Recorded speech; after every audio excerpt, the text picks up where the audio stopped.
Hola chicos, bienvenidos a mi canal y hoy vamos a echar un vistazo a otro caso horrible con ustedes. Un día de verano de 2014, el Departamento de Policía de Nueva York recibió una llamada inesperada de una mujer que quería hablar con el detective que trabajaba en el caso del colon de Concha. Deborah Holmes llamó y solicitó urgentemente una reunión con los investigadores después de enterarse de una noticia tan impactante. Esperaban que esta llamada inesperada ayudara a descongelar la larga y estancada investigación sobre una trágica pérdida, que había estado paralizada durante 5 años. Se trataba de la trágica muerte de Shelley Danishevsky, que causó un revuelo en Manhattan en la víspera de Año Nuevo de 2010. Shelley Coughlin creció en el lado este, rodeada de judíos ortodoxos. Las profundas raíces de su familia en esta comunidad moldearon su crianza. La transición de Shelley de una infancia feliz a una adultez exitosa estuvo marcada por su amor por el aprendizaje y la excelencia académica.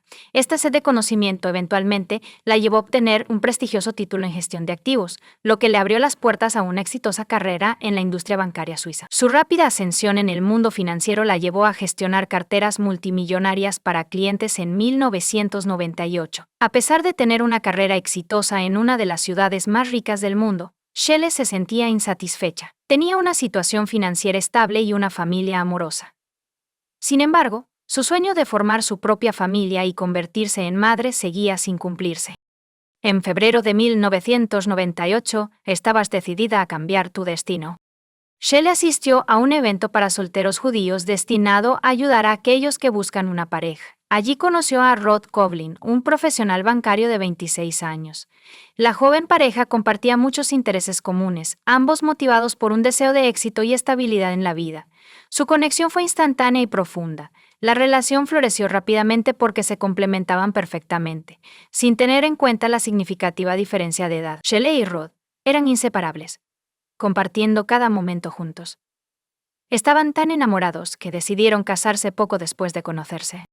A pesar de que algunos conocidos pensaban que Rod y Shelley habían tomado una decisión apresurada, todo se sentía bien. La feliz pareja pronto dio la bienvenida a 2 hermosos hijos, un niño y una niña, para completar su familia. En la víspera de Año Nuevo de 2009, la vida idílica de la familia Coughlin se vio destrozada por un trágico accidente que mató a Shelley. Al principio la policía pensó que fue un accidente extraño. Estaban convencidos de que solo era eso a primera hora del 31 de diciembre. En la comisaría de Manhattan, 2 oficiales están terminando su turno nocturno y están tomando café para hablar sobre sus planes para las vacaciones. Sin embargo, la atmósfera pacífica se interrumpió abruptamente a las 7:30 am. Una llamada telefónica urgente. Rodney Coughlin, en un estado de pánico, informó a los oficiales del Upper West Side sobre extraños sucesos, incluyendo el descubrimiento de que su exesposa, Shelley Danishevsky, estaba muerta en su bañera sumergida en agua manchada de sangre. Los servicios de emergencia esperaban que Rod pudiera ayudar a salvar a la víctima. Siguiendo las instrucciones telefónicas del operador, Rod la sacó del agua e intentó reanimarla, pero pronto quedó claro que salvar su vida no era posible. El cuerpo de Shelley permaneció frío e inmóvil. Un Rod angustiado la envolvió en una manta que encontró en el dormitorio y esperó a que llegara la policía. Así, el 31 de diciembre de 2009, Manhattan fue testigo de un evento desgarrador en la vida de Rod Coughlin. La policía respondió rápidamente al incidente. Al llegar, evaluaron rápidamente la situación y acordonaron una calle principal en Manhattan. Fueron recibidos por una lujosa casa a solo unos pasos del parque de la ciudad. El Upper West Side era conocido por su seguridad, por lo que los oficiales asumieron que la muerte de Shelley Danishevsky era otro trágico caso de autolesión. Cuando entraron al apartamento, descubrieron juguetes infantiles esparcidos por todas partes, lo cual no era sorprendente dado el próximo feriado. Luego fueron al baño, donde el cuerpo de una mujer estaba envuelto en una manta por su esposo. Rod acababa de sacar el cuerpo del agua, como lo evidencian el agua ensangrentada en la bañera y el suelo mojado. Había una herida sangrante en la parte trasera de la cabeza del caparazón. Los oficiales inspeccionaron el baño y descubrieron una puerta de armario abierta con una bisagra rota, lo que implica que la mujer pudo haberse resbalado y arrancado la puerta mientras intentaba sostenerse de ella. Los expertos forenses llegaron poco después y realizaron un examen minucioso para descartar cualquier otra causa potencial del trágico incidente. Después de un examen exhaustivo, determinaron que no hubo un allanamiento ni signos de lucha. Los investigadores estaban cada vez más inclinados a creer que la muerte de Shell fue un accidente. El detective que trabajaba en el caso decidió hablar con los miembros de la familia. Durante su interrogatorio, se reveló que la hija de 9 años de Shelley y Rod fue la primera en descubrir el cuerpo de su madre y estaba traumatizada y conmocionada por lo que vio. La niña pudo contarle al oficial de policía exactamente lo que había sucedido. Resultó que la noche anterior ella y su hermano menor habían dormido en la cama de su madre, lo cual es bastante común. Cuando se despertó en medio de la noche y notó la ausencia de su madre, fue a buscarla y descubrió la escena aterradora en el baño. La niña aterrorizada contactó inmediatamente a su padre para pedir ayuda. Rod y Shelley se habían separado recientemente, y él se había mudado a un nuevo apartamento en el mismo piso del mismo edificio. Para llegar a su apartamento, solo necesitaba cruzar el pasillo. La niña llamó a su padre, que estaba cerca, y llegó de inmediato. Cuando entró al baño, sacó el cuerpo de Shelley del agua y pidió ayuda. El relato de la niña era exactamente lo que Rod había descrito, confirmando la teoría de una muerte accidental. La policía informó a los familiares de Shell sobre el trágico incidente, lo que dejó a todos en shock. La autopsia y el examen forense estaban programados para el día siguiente al descubrimiento del cuerpo. Sin embargo, sorprendentemente nunca ocurrió. Cuando el médico forense llamó a los investigadores para comenzar el examen, se sorprendió al enterarse de que, a pesar de la necesidad, el procedimiento no se llevaría a cabo. Esto desconcertó al examinador, quien se preguntó cómo podía haber sucedido esto. Un rabino de la sinagoga había intervenido. Contactó a una organización encargada de los entierros judíos ortodoxos, que luego solicitó permiso a la policía para acceder al lugar de la tragedia, con el fin de ejercer los derechos religiosos garantizados por la fe de la familia de la víctima. Se otorgó permiso y un equipo liderado por el rabino llegó al lugar. Limpiaron la bañera de las manchas de sangre y prepararon el cuerpo para el entierro. Toda la evidencia y las pistas recopiladas fueron destruidas antes de llegar al departamento forense de la policía. Las autopsias se consideran un tabú en la tradición judía ortodoxa y se ven como una profanación del cuerpo del difunto, por lo que la organización actuó rápidamente. En este caso, el rabino de la sinagoga presionó a la familia de Shell, a los parientes en duelo y a su esposo, quienes estaban agradecidos por la ayuda del rabino y, a pesar de sus dudas sobre la naturaleza accidental del incidente, no se opusieron. La familia también decidió prescindir de la autopsia y dejar los arreglos funerarios a la organización de preparación de entierros. Así, en menos de 24 horas, Shallow había sido enterrado. Cientos de personas vinieron a presentar sus últimos respetos y condolencias a la familia. Más tarde, después de enterarse por la policía de que se destruyeron posibles pistas mientras limpiaban el baño, los padres de Shell comenzaron a tener dudas sobre la versión oficial de su muerte. Una caída en la bañera era ciertamente un riesgo. Sin embargo, la posibilidad de muerte por un accidente así les parecía cada vez menos probable. Aunque nada confirmaba sus sospechas, la idea de que la muerte de su hija no fuera un accidente les perturbaba enormemente. El Departamento de Policía de Nueva York no pudo llevar a cabo una investigación adicional porque las pruebas fueron destruidas, lo que llevó a la familia a contratar a un detective privado para aclarar las circunstancias y confirmar que la muerte de Shell fue causada por una caída trágica. El investigador privado contratado por los familiares de la mujer comenzó a investigar este inusual caso. Primero, visita la casa de la familia del fallecido y habla con los parientes de sus declaraciones. Descubrió que su relación estaba lejos de ser perfecta y que su matrimonio enfrentaba serios desafíos. La pareja celebró su 10º aniversario de bodas en 2008. Sin embargo, su felicidad conyugal se desmoronó rápidamente. Rod luchaba en su carrera, cambiando de trabajo con frecuencia. Se reveló que había desarrollado una adicción al juego y había gastado mucho dinero en ello. Shell estaba preocupada por la negligencia de su esposo hacia la familia y el uso excesivo de los videojuegos. Rod estaba gastando sus ahorros en torneos de backgammon, de los cuales Shell se había quejado a sus amigos cercanos. Estaba insatisfecha con la cantidad de dinero familiar que él gastaba en sus numerosos viajes. Además, descubrió que él había sido infiel durante sus numerosos viajes. Es importante señalar que Shelley no era pasiva ni ingenua respecto al comportamiento de su esposo. Después de descubrir su infidelidad a través de sus correos electrónicos, decidió poner fin a su matrimonio y obtuvo permiso para un divorcio religioso. Externamente, la pareja todavía parecía estar casada, pero Rod se había mudado a otro apartamento en el mismo edificio y un divorcio oficial tomó algún tiempo en completarse. A pesar de su distanciamiento y relaciones tensas, Shelley y Rod intentaron mantener una actitud amigable, especialmente por sus hijos. Sin embargo, el comportamiento de Rod frecuentemente causaba conflictos y desacuerdos. Shell se había quejado recientemente a sus amigos cercanos sobre su esposo, describiéndolo como agresivo y de mal genio.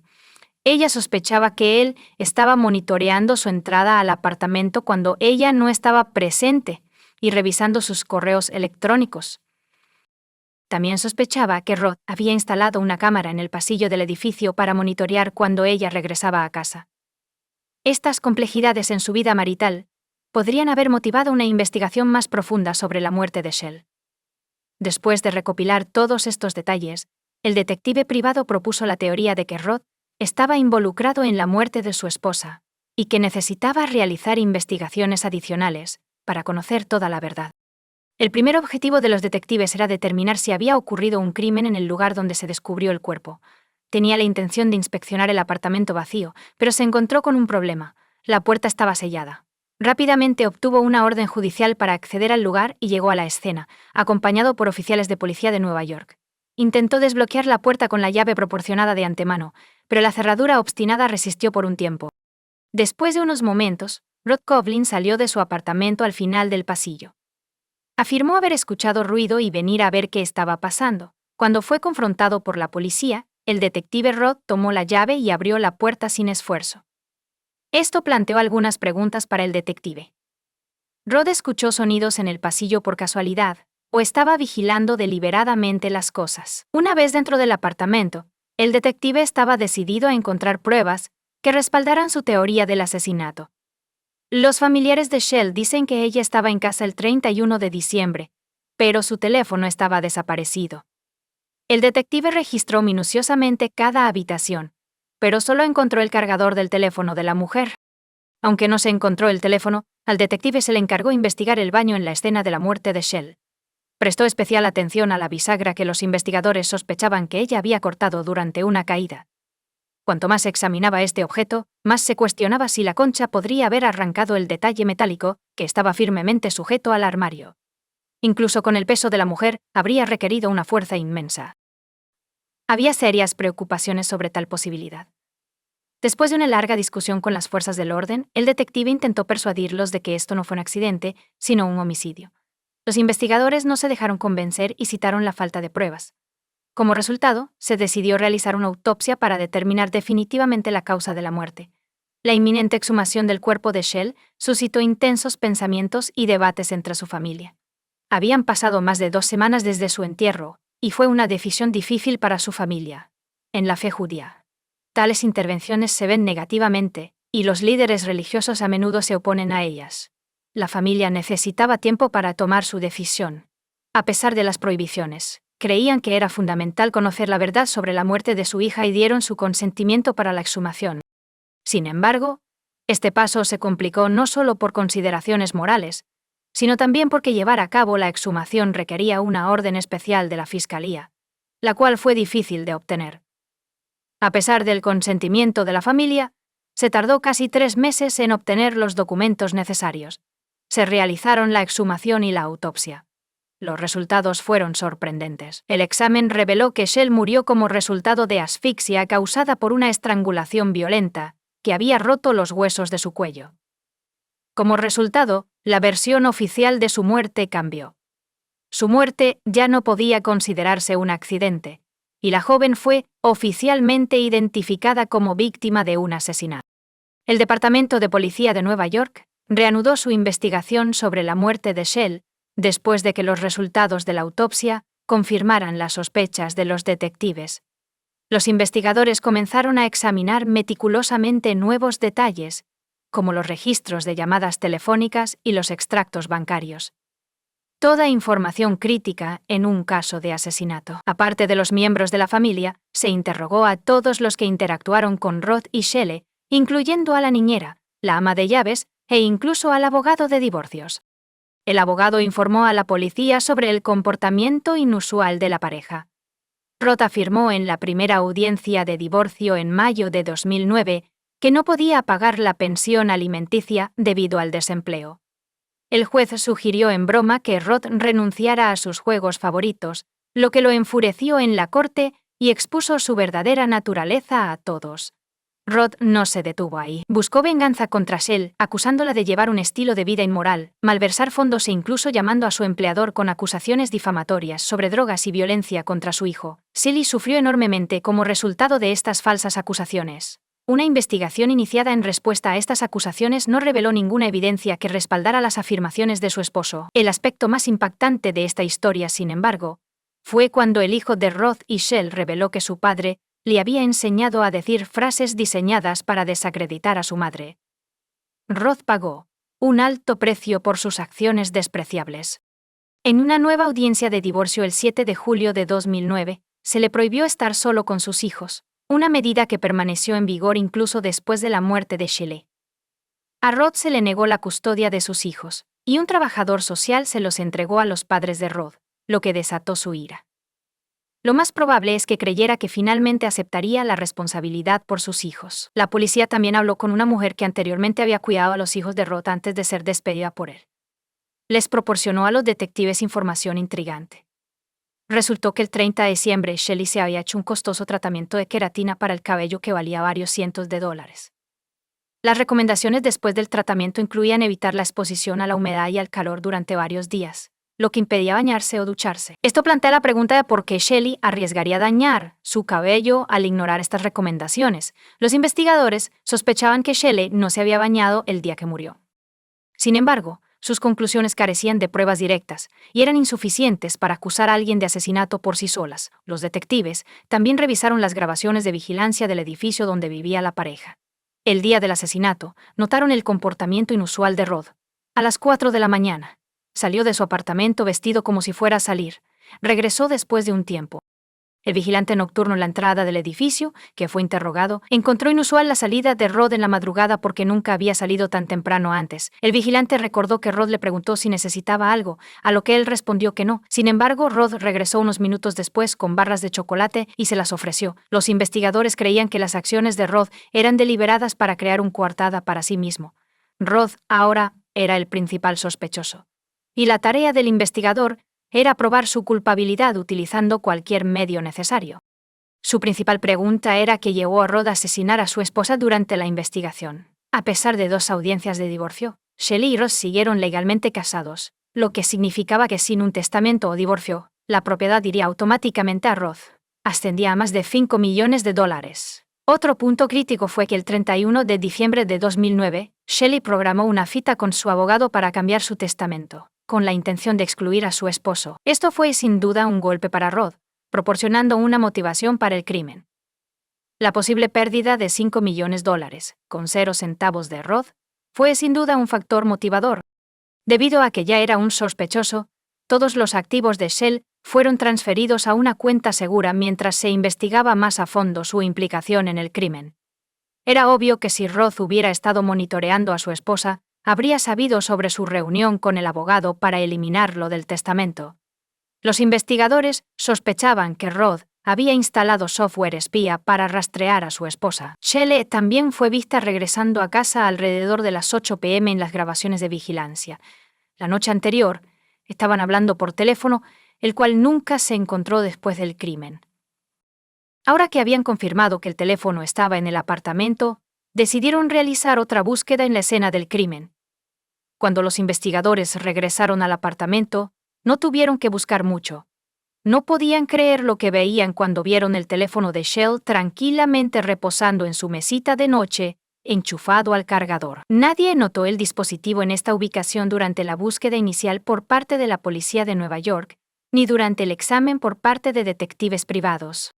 Además, durante búsquedas anteriores los investigadores fotografiaron la habitación, pero el teléfono no estaba en la mesita de noche. Solo había una explicación. Rod había devuelto el teléfono móvil al apartamento sellado. No estaba claro si esto era un error tonto o una provocación deliberada a la investigación.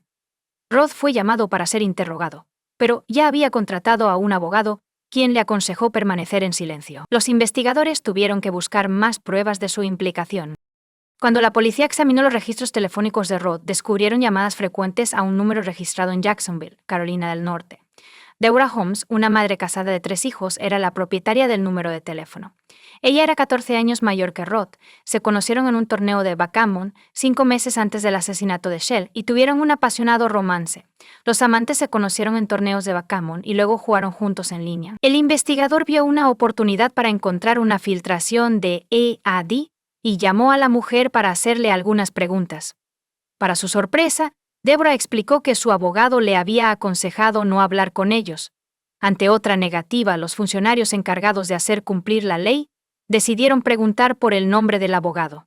Resultó ser el mismo abogado que representó a Rod Kovlin. La última esperanza de la policía era encontrar mensajes comprometidos o correspondencia electrónica entre Rod y Deborah. Esperan encontrarlos en el teléfono recién descubierto de Shelley. Desafortunadamente, cada mensaje ha sido eliminado profesionalmente. Incluso los programadores expertos no pudieron recuperar los datos. Rod había planeado todo meticulosamente, aparentemente burlándose de las autoridades. Los días se convirtieron en meses y años, y estaba claro que Rod Kovlin estaba evadiendo la justicia. Quizás el crimen que cometió fue perfecto, pero la limpieza del baño por parte del rabino, que eliminó todas las huellas de sangre y otras pruebas, fue crucial. Esta acción destruyó todo posible ADN, huellas dactilares y fibras, complicando la investigación, que se volvió cada vez más prolongada. Rod nunca admitió su crimen, y la falta de pruebas impidió que el caso avanzara a juicio. Habían pasado 5 años desde que comenzó la investigación sobre la muerte de Shelley. Sin embargo, no se habían realizado arrestos. Después de años de búsquedas infructuosas de pistas y pruebas que vincularan a Rod Kovlin con la muerte de su esposa, la amante del sospechoso se presentó inesperadamente. Tras su llamada telefónica, la policía la invitó a la comisaría, donde Deborah Holmes llegó de inmediato. Resultó que ella y Rod se habían separado unos meses antes, lo que la llevó a llamar a la policía. Lo que les contó a los investigadores durante los siguientes 3 días los dejó atónitos. Deborah tenía mucho que revelar. Les informó sobre los planes de Rod para la custodia de sus hijos. Rod seguía siendo un sospechoso en la muerte de su esposa y no tenía derechos de custodia sobre los niños, por lo que no podía acceder a su dinero. Rod estaba dispuesto a hacer cualquier cosa para apoderarse de ella. Ella había dejado millones y había ideado un plan atroz. Kovlin tiene la intención de persuadir a su hija de 15 años para que simule un asalto y luego acusar a su padre, el padre de Rod, del delito. Esto llevaría al abuelo a la cárcel, lo que resultaría en que perdiera la custodia de sus nietos. Rod esperaba que su hija aceptara su plan a cambio de dinero. Mientras tanto, el criminal estaba retirando dinero regularmente de la única cuenta a la que tenía acceso, la cual Shelley había establecido para la educación de sus hijos. Los padres de Rod notaron que estaba malgastando sus ahorros, que deberían haber ido hacia el futuro de su hija e hijo. Estaban insatisfechos con su falta de interés en la vida de sus hijos, lo que provocó una discusión. Rod estaba tan enojado con sus padres que consideró seriamente acabar con sus vidas. Rod Kovlin compartió su plan con Deborah en 2012. Planeó que su hija pusiera veneno para ratas en la casa de sus abuelos. Como la niña era menor de edad, Rod calculó que pasaría mucho menos tiempo en prisión que él. Deborah persuadió a su amante para que abandonara sus malas intenciones. Después de esto, Rod tuvo varias otras ideas. En un momento dado consideró quemar la casa de sus padres y bloquear las puertas para mantenerlos dentro. También consideró organizar un matrimonio ficticio para su hija con un hombre mexicano, después del cual, ella estaría obligada a ceder una parte de su herencia a su padre. Cuando la policía escuchó el testimonio de Deborah, no podían creer la precisión de los detalles. Había estado recopilando pruebas y almacenándolas en discos duros todo el tiempo. Se dio cuenta de que estaba tratando con un psicópata. Ella esperó pacientemente a que Rod perdiera interés en ella antes de entregar estas valiosas informaciones a las autoridades. Las grabaciones incluían cientos, si no miles, de las conversaciones de Rod con varias personas.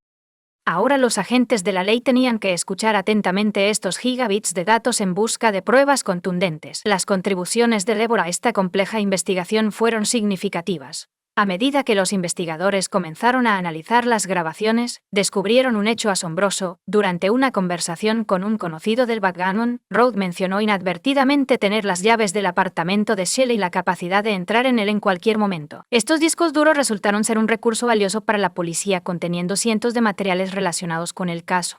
Los investigadores descubrieron que Rod estaba conspirando contra su propia hija, con la intención de culparla por la muerte de la madre, en una dirección de correo electrónico utilizada por el padre para enviar un correo electrónico falsificado. Se afirmó que la hija admitió haber mentido y que su madre no simplemente se cayó, según la historia inventada. Tuvieron una discusión por la noche y ella empujó a su madre al baño. Gracias a toda la información recopilada, la policía finalmente tuvo suficientes pruebas para acusar a Rod Coughlin de la muerte de su esposa. El 1 de noviembre de 2015, Rod Coughlin fue arrestado. La familia de Shelley esperaba el juicio del agresor de su hija. Pero la victoria no estaba garantizada. Los cargos eran circunstanciales, y un abogado hábil podría sembrar dudas en la mente de los jurados. Los detectives continuaron su investigación recopilando nueva información y verificando meticulosamente todas las pruebas. Pronto, una prueba irrefutable llegó de una fuente inesperada. Mientras estaba en prisión, Rod Coughlin le contó a un compañero de celda sobre la muerte de su esposa. Describió sus acciones con gran detalle, incluso imitando el gesto que usó para estrangularla. La policía solicitó las grabaciones de vigilancia y descubrió que coincidían perfectamente con los resultados de la autopsia. Esta era una evidencia directa de la culpabilidad de Rod, casi como una confesión. El juicio duró 7 largas semanas. Durante este tiempo, el jurado escuchó los atroces planes de Coughlin, que incluían asesinar a su esposa, atacar a sus padres y incriminar a sus propios hijos. El jurado quedó horrorizado por su comportamiento frío y engañoso. Les tomó 2 días llegar a una decisión final. Rod Coughlin fue declarado culpable en marzo de 2019 de la muerte de Shelley Daniszewski, su esposa y madre de sus hijos. A pesar de la falta de pruebas directas, recibió una sentencia de cadena perpetua con posibilidad de libertad condicional. Después de 25 años, Shelley Coughlin era una mujer exitosa y decidida que buscaba la simple felicidad familiar. Sin embargo, un monstruo despiadado y codicioso cruzó su camino, reclamando no solo su vida, sino también la de sus hijos y seres queridos. La determinación de Deborah Holmes llevó esta trágica historia a la justicia. El criminal fue condenado por sus horrendos actos. La valentía de Deborah probablemente ayudó no solo a obtener justicia, sino también a prevenir posibles crímenes futuros. Rod Coughlin nunca más hará daño a su familia ni a la gente de Nueva York. Comparte tu opinión con nosotros en los comentarios y suscríbete al canal para más.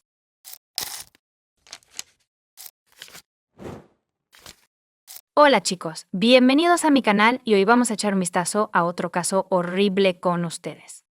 La traición de un ser querido siempre nos sorprende, porque por eso consideramos a las personas cercanas cuando confiamos plenamente en ellas y no esperamos que nos apuñalen por la espalda.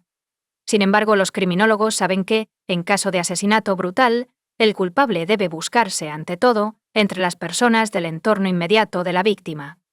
¿Qué pasa si el plan no pudo completarse? La víctima no puede testificar debido a su grave estado, y el perpetrador está tratando desesperadamente de averiguar cómo cubrir sus huellas sin levantar sospechas.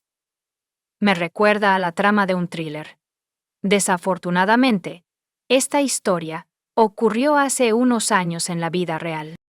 Wang Nan, una mujer china embarazada, estuvo involucrada en uno de los incidentes más notorios de Tailandia. El perpetrador intentó deshacerse de su esposa y de uno de los parques nacionales, retratando el incidente como un trágico accidente.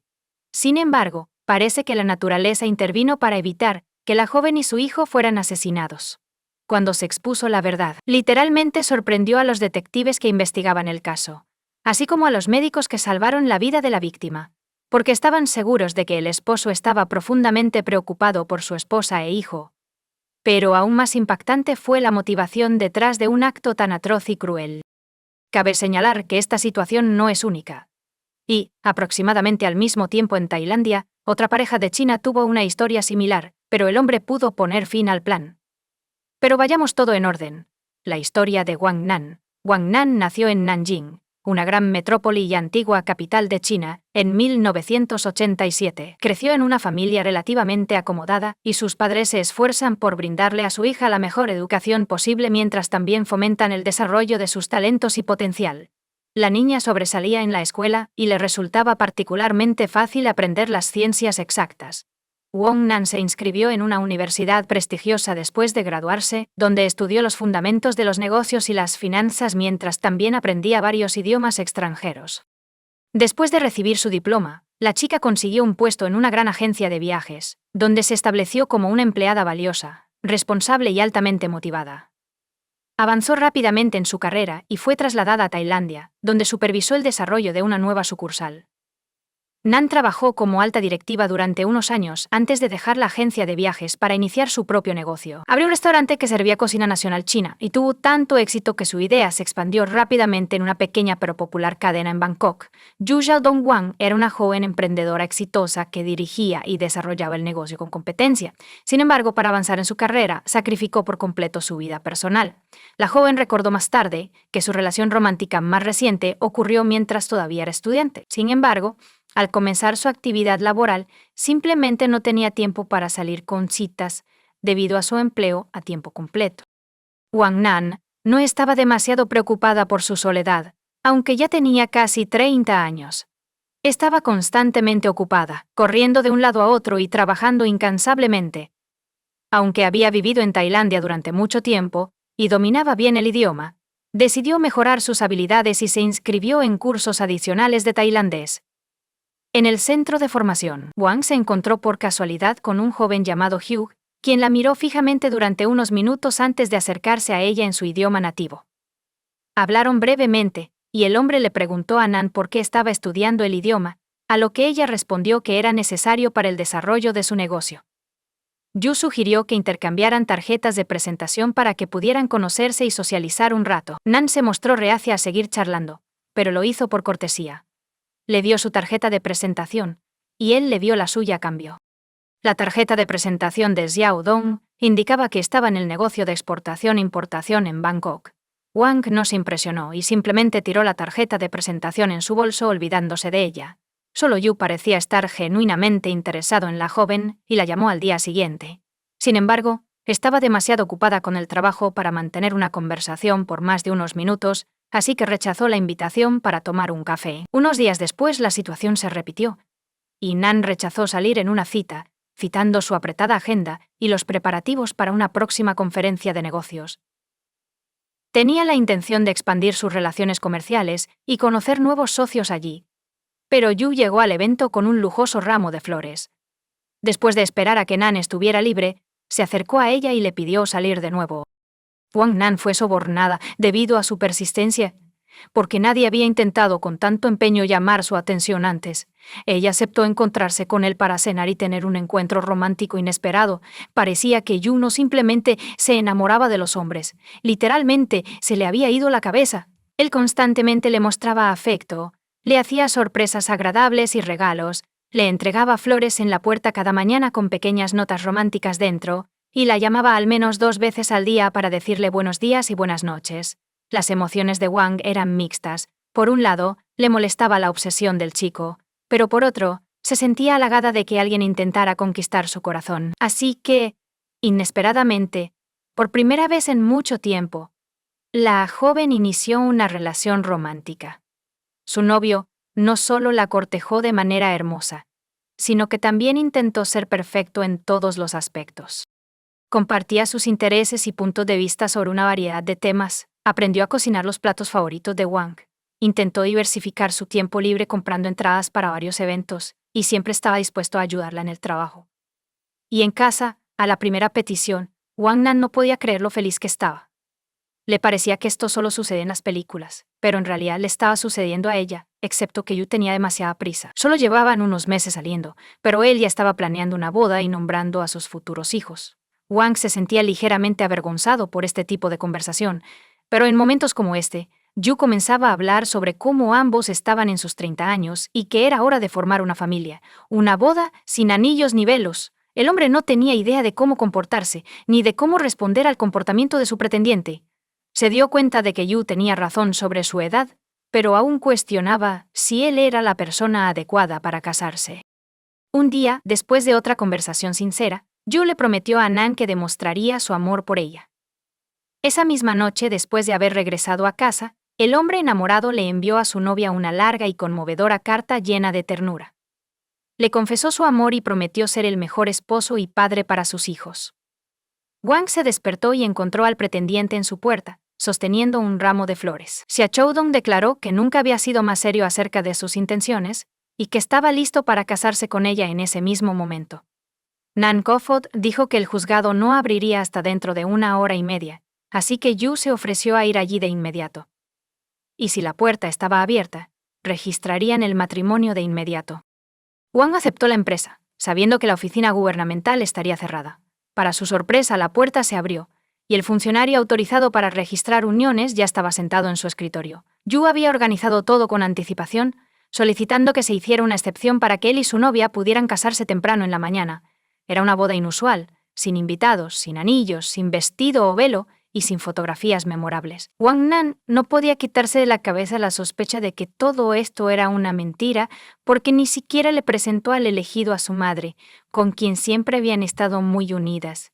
Cuando recuperó la conciencia, se encontró sosteniendo un certificado de matrimonio.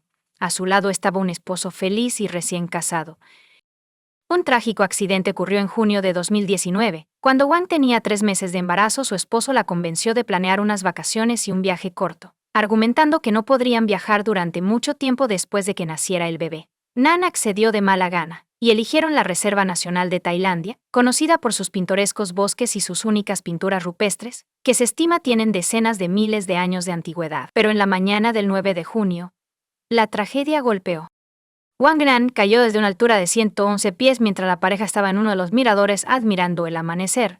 Cuando los rescatistas llegaron al lugar, un Yu lloroso corrió hacia ellos y les suplicó que salvaran a su esposa y al bebé que llevaba. El hombre afirmó que estaban disfrutando de los primeros rayos del sol naciente cuando su esposa se sintió mal. Ella dio un paso al lado, pero se mareó y cayó antes de que él pudiera recogerla. La joven había caído desde el 10º piso. Tenía múltiples fracturas abiertas, y la situación parecía desesperada. Nan de repente gimió y abrió los ojos. Su esposo dejó de llorar y lamentarse abruptamente, y una expresión de horror cruzó su rostro. Sin embargo, rápidamente se recompuso, agradeció en voz alta al Todopoderoso que su amada siguiera viva, y luego se inclinó hacia su oído y susurró algo sobre la inestable vida familiar china antes de abordar los eventos de ese trágico día. Volvamos 6 meses atrás y veamos cómo era la vida familiar de la pareja. Wang se arrepintió de su matrimonio casi inmediatamente después de que se registrara. Pero al principio, ella esperaba que Yu fuera un buen esposo, un apoyo confiable y un hombre en quien confiar. Desafortunadamente, sus esperanzas no se cumplieron. Y pronto, el nuevo esposo mostró su verdadero carácter. Pasaba casi todo su tiempo en casa jugando a videojuegos, gastando libremente el dinero de su esposa mientras no contribuía en nada al presupuesto familiar. Cuando su esposa le preguntó por qué no iba a trabajar, Xiao Dong explicó que su negocio estaba en una baja estacional y que podía descansar por el momento. Sin embargo, esta ley había crecido demasiado, así que la joven decidió preguntar sobre el trabajo de su esposo. Fue entonces cuando descubrió que su exitoso negocio de exportación e importación existía únicamente en papel y tarjetas de presentación impresas. Wang se dio cuenta de la magnitud de su error en ese momento, ya que ni siquiera había considerado redactar un acuerdo prenupcial. Así que ahora su esposo puede gastar libremente lo que ella gana, y si se divorcian, él reclamará su propiedad. La pareja tuvo una conversación seria durante la cual Yu lloró como un niño y le aseguró que superaría sus dificultades temporales y encontraría un buen trabajo. Sin embargo, pronto quedó claro que no iba a buscar nada y estaba bastante contento de estar a la sombra de su esposa. Era un hombre adulto que se comportaba como un niño. Pasaba casi todo su tiempo jugando a videojuegos, y si hacía algo en casa o ayudaba a su esposa en el restaurante, se aseguraba de pedirle dinero para él. Wang eventualmente se cansó de eso, y le dijo que no le daría ni un centavo más, hasta que encontrara un trabajo robando a su propia esposa y a un niño no deseado. Yu desapareció al día siguiente de esa conversación, llevándose consigo el certificado de matrimonio y la tarjeta de identidad de Nan. Sin embargo, solo descubrió la falta de los documentos por la noche cuando recibió una llamada de su contable preguntando sobre la transferencia de una gran suma de dinero de su cuenta. La joven quedó atónita porque no había transferido ningún dinero. Sin embargo, adivinó de inmediato quién lo había hecho. El esposo transfirió más de $500,000 a su cuenta personal mientras proporcionaba al banco su certificado de matrimonio, los documentos de su esposa y aseguraba que era su dinero conjunto que gestionaban juntos. Wang no dudó en contactar a la policía para denunciar el robo y el esposo fugitivo fue detenido unas horas más tarde mientras intentaba retirar algunos de los fondos robados. Yu sollozó de nuevo en la estación, esta vez de rodillas, suplicándole a su esposa que lo perdonara. Admitió que había perdido una gran suma de dinero en el juego, y ahora estaba siendo amenazado de muerte para saldar la deuda. Además, se descubrió que no era su primer encuentro con la policía. Anteriormente había cumplido una condena de 8 años en su China natal por robo. Nan casi se siente abrumada por la vergüenza mientras escuchaba todo esto porque, como resultó, no conocía al hombre con el que se casó. Sin embargo, la joven creía que el juego era una enfermedad y que necesitaba ayudar a su esposo a superar su adicción y regresar a una vida normal. Wang no solo aceptó pagar la mitad de la deuda de su esposo, sino que también lo nombró gerente de uno de sus restaurantes. Yu inicialmente pareció aceptarlo con gratitud y tomar el nuevo puesto en serio. Incluso ideó una estrategia efectiva para el crecimiento del establecimiento, pero su entusiasmo fue efímero. Pronto, comenzó a pasar más tiempo en videojuegos y entretenimiento. Durante ese tiempo, Wang descubrió que estaba embarazada e informó a su esposo, pero él reaccionó de manera extraña, incluso agresiva. Yu afirmó que aún no estaba preparado para esto y persuadió a su esposa para que abortara, lo cual ella se negó rotundamente a hacer. El esposo luego amenazó con el divorcio y declaró que tenía la intención de obtener una orden judicial para dividir la propiedad. No le habló a su esposa durante varios días antes de suavizarse de repente y disculparse. Yu admitió que dijo tonterías sobre las emociones. De hecho, emocionado por la próxima llegada, volvía a cuidar, cocinar y ayudar en la casa. Un viaje fatídico. Wang estaba extasiada 2 meses después porque su matrimonio casi había alcanzado la perfección, como prometió su amante al inicio de su relación. Él era atento, cariñoso y responsable en su papel de gerente, preparando activamente su hogar para la llegada de un niño. Un día Xiaodong ofreció asegurar la vida y la salud de su esposa porque estaba embarazada, y tal medida ayudaría a protegerla a ella y al bebé en caso de diversas circunstancias imprevistas. La joven aceptó de buen grado e incluso se preguntó por qué no lo había pensado antes. Yu contrató el seguro al día siguiente, y unas semanas después, mencionó tomar unas vacaciones para relajarse y desconectar. Nan estaba dudosa, pero su esposo insistió, alegando que no tuvieron luna de miel, y que con un bebé no podrían viajar en los próximos años. También afirmó que habían pasado por un período difícil y que necesitaban reiniciarse para despejar sus mentes de toda negatividad y pensamientos pesados. Al final, sus argumentos fueron convincentes, y Nan estuvo de acuerdo. Su esposo eligió el lugar, reservó el hotel, planificó las actividades y organizó los itinerarios para asegurarse de que el viaje fuera emocionante y educativo, sin agotar a la mujer embarazada. Nan dejó el asunto completamente en manos de su esposo, y se alegró al ver con qué entusiasmo estaba planeando sus vacaciones. El 7 de junio, la pareja visitó el parque por primera vez y pasó la mayor parte del día allí. Caminaron mucho y vieron muchos lugares hermosos y miradores. En esa tarde de verano del viernes, el parque estaba lleno de visitantes de todas partes. Wang notó que su esposo se estaba enojando y poniendo nervioso por la noche cuando ella le preguntó si todo estaba bien. Él respondió que debido a las multitudes de turistas, no podían disfrutar del atardecer en silencio. Wang Nan incluso cedió, decidiendo que sería extremadamente romántico.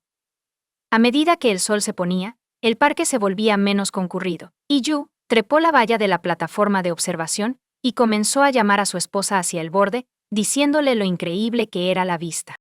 Sin embargo, la mujer embarazada se negó a ir allí, alegando que ya estaba oscuro y podría ser peligroso.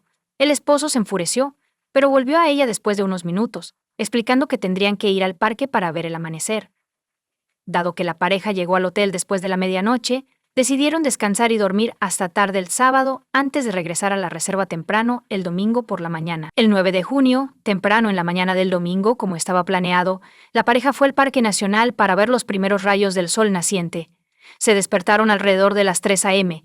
Salieron mientras todavía estaba oscuro afuera. Había muy pocos visitantes en ese momento. Wang consideró brevemente que estaban completamente solos allí. La pareja se encontró al amanecer en una de las plataformas de observación. Yu luego bajó al acantilado y persuadió a su esposa para que se acercara a él y admirara las pinturas rupestres. Nan dudó, pero su esposo le aseguró que era seguro y que la ayudaría a bajar antes de subir. La joven confiaba en su esposo y se acercó a la situación con precaución. La vista desde allí era verdaderamente impresionante. Yu abrazó a su esposa y le preguntó si tenía algún arrepentimiento en esta vida. Nan se sorprendió por la pregunta, pero respondió con confianza que no tenía ningún arrepentimiento. Yu pasó la mano por su cabello, la besó en la mejilla y luego se inclinó hacia su oído y dijo: «Muere». En ese momento, aflojó su abrazo y empujó a su esposa por el acantilado, un rescate milagroso. Yu miró a su alrededor nuevamente para asegurarse de que nadie los hubiera visto. Luego miró hacia abajo con atención pero no pudo ver exactamente dónde había caído su esposa. Escuchó. Estaba en silencio, Nadie gritaba ni pedía ayuda, lo que significaba que tampoco había testigos abajo. Yu entonces se dirigió tranquilamente hacia la salida del parque para esperar su momento y reportar el incidente, cuando seguramente uno estaría muerto. Sin embargo, abajo, unos pocos excursionistas que se habían desviado del sendero notaron el cuerpo tendido sobre las rocas e inmediatamente llamaron a los rescatistas, informando del incidente. Yu Xiaodong ya había salido de la reserva, cuando varios coches con luces intermitentes y sirenas pasaron zumbando junto a él. Inmediatamente, se dio cuenta de lo que pasaba y regresó, dirigiéndose al lugar donde había caído su esposa. Allí montó todo un espectáculo, con lágrimas, gritos y súplicas de ayuda. En ese momento estaba seguro de que su esposa ya estaba muerta, así que nadie conocería la verdad. Pero como resultó ser, durante la caída Nan se enganchó en las ramas de los árboles, lo que redujo la velocidad, y aterrizó primero en los arbustos y luego rodó sobre las rocas. Todo esto amortiguó el impacto y salvó las vidas de Wang y su hijo, pero no las salvó de lesiones graves mientras Yu lloraba y lamentaba que no quería vivir sin su amada esposa e hijo. De repente, ella abrió los ojos y trató de decir algo, pero no pudo. En ese momento todos notaron el horror genuino en el rostro de su esposo, pero rápidamente se recompuso, se inclinó hacia su esposa y le susurró al oído en chino que debía guardar silencio si quería vivir y tratar de terminar el trabajo. A la víctima se le diagnosticó trauma craneal, múltiples fracturas cerradas y abiertas, laceraciones, contusiones en los tejidos blandos, órganos internos rotos y una pérdida masiva de sangre. Además, su columna vertebral estaba gravemente dañada, y los médicos temían que incluso si sobrevivía, nunca podría volver a caminar. Wang pasó varios días en coma, conectada a máquinas de soporte vital. Durante este tiempo, su esposo literalmente nunca se separó de su lado, pasando días y noches en su habitación. Los médicos aplaudieron tal devoción y amor. Pero de hecho, cada vez que Yu estaba a solas con su esposa, pensaba en cómo acabar con ella sin levantar sospechas. Examinó los aparatos, pero aún no podía averiguar cómo desactivarlos discretamente. La terrible verdad y la pérdida de un hijo. Cuando ella recobró el sentido, su esposo estaba aterrorizado. No la dejaba sola, ni por un momento, temiendo que en cualquier momento ella hablara y le contara a la policía la verdad sobre lo que había sucedido. Una vez a solas, la amenazó de nuevo, diciendo que no tenía nada que perder. Durante el primer interrogatorio, la víctima confirmó las palabras de su esposo diciendo que su caída fue el resultado de un mareo. Pero unas horas más tarde, cuando su esposo salió un momento, Nan le pidió a la enfermera que llamara a la policía nuevamente y que no dejara entrar a su esposo en la habitación. Fue entonces cuando contó la espantosa historia de su caída, afirmando que su esposo había intentado matarla. Yu irrumpió en la habitación, gritando que su esposa estaba loca por el golpe en la cabeza y que nunca le haría daño a ella ni al bebé. Pero las palabras del hombre sonaban extremadamente poco convincentes, y fue detenido el mismo día en el hospital. Fue acusado de varios cargos a la vez, incluyendo intento de asesinato así como intimidación en caso de que la víctima hablara. Cuando su esposo fue arrestado y enviado a la cárcel a esperar juicio, Wang respiró aliviada. Todavía le quedaba un largo periodo de rehabilitación por delante, pero ahora se sentía segura. Al principio había esperado que el embarazo pudiera salvarse porque el bebé había sobrevivido a la caída desde las alturas. Sin embargo, debido a los fuertes analgésicos, fueron necesarias varias operaciones bajo anestesia general, así como la necesidad de inyectar antibióticos. Los médicos insistieron en el aborto porque la prioridad era la vida de la madre, y el feto, con toda probabilidad, aún moriría por tantas drogas. Fue un gran shock para Nan, pero siguió las recomendaciones del médico. Juicio y sentencia. Xiaodong negó categóricamente su culpabilidad y seguía insistiendo en la versión del accidente. En la prisión, se comportó con calma, contrató buenos abogados y estaba seguro de que escaparía del castigo, o que éste no sería demasiado severo. Los investigadores y el fiscal a cargo del caso no tenían dudas de que el acusado había cometido el crimen por interés propio y la esperanza de recibir un gran pago de seguro, así como heredar la fortuna de su esposa, que en ese momento ascendía a casi $2,5 millones.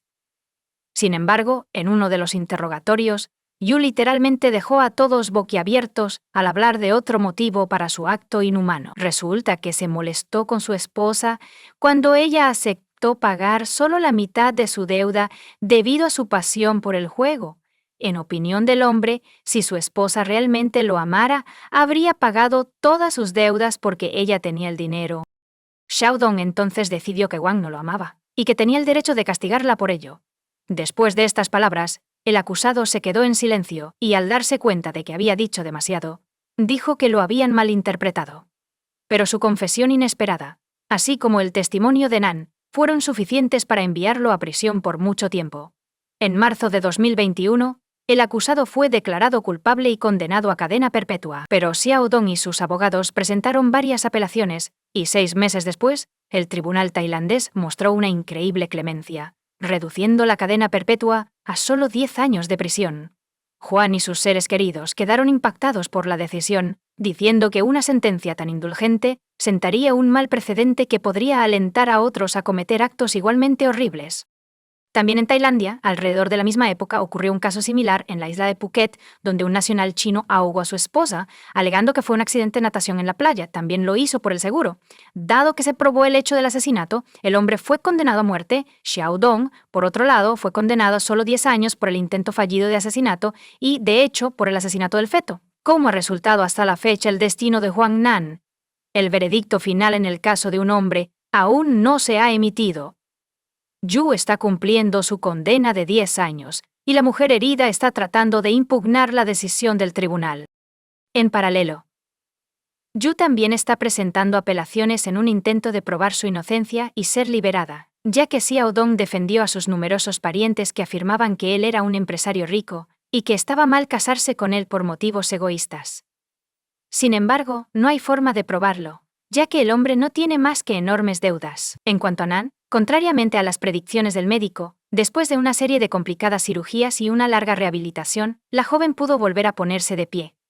Aprendió a caminar de nuevo, y la mayor parte del dinero que ganaba lo gastaba en su recuperación. En 2023, Nan volvió a trabajar y pudo revitalizar su negocio, que una vez fue exitoso. También ha creado y dirigido una organización dedicada a ayudar a las mujeres que son víctimas de la violencia doméstica. También dirige su propio blog, tratando de advertir a las mujeres sobre los errores que ella misma cometió. Comparte tu opinión con nosotros en los comentarios y suscríbete al canal para más.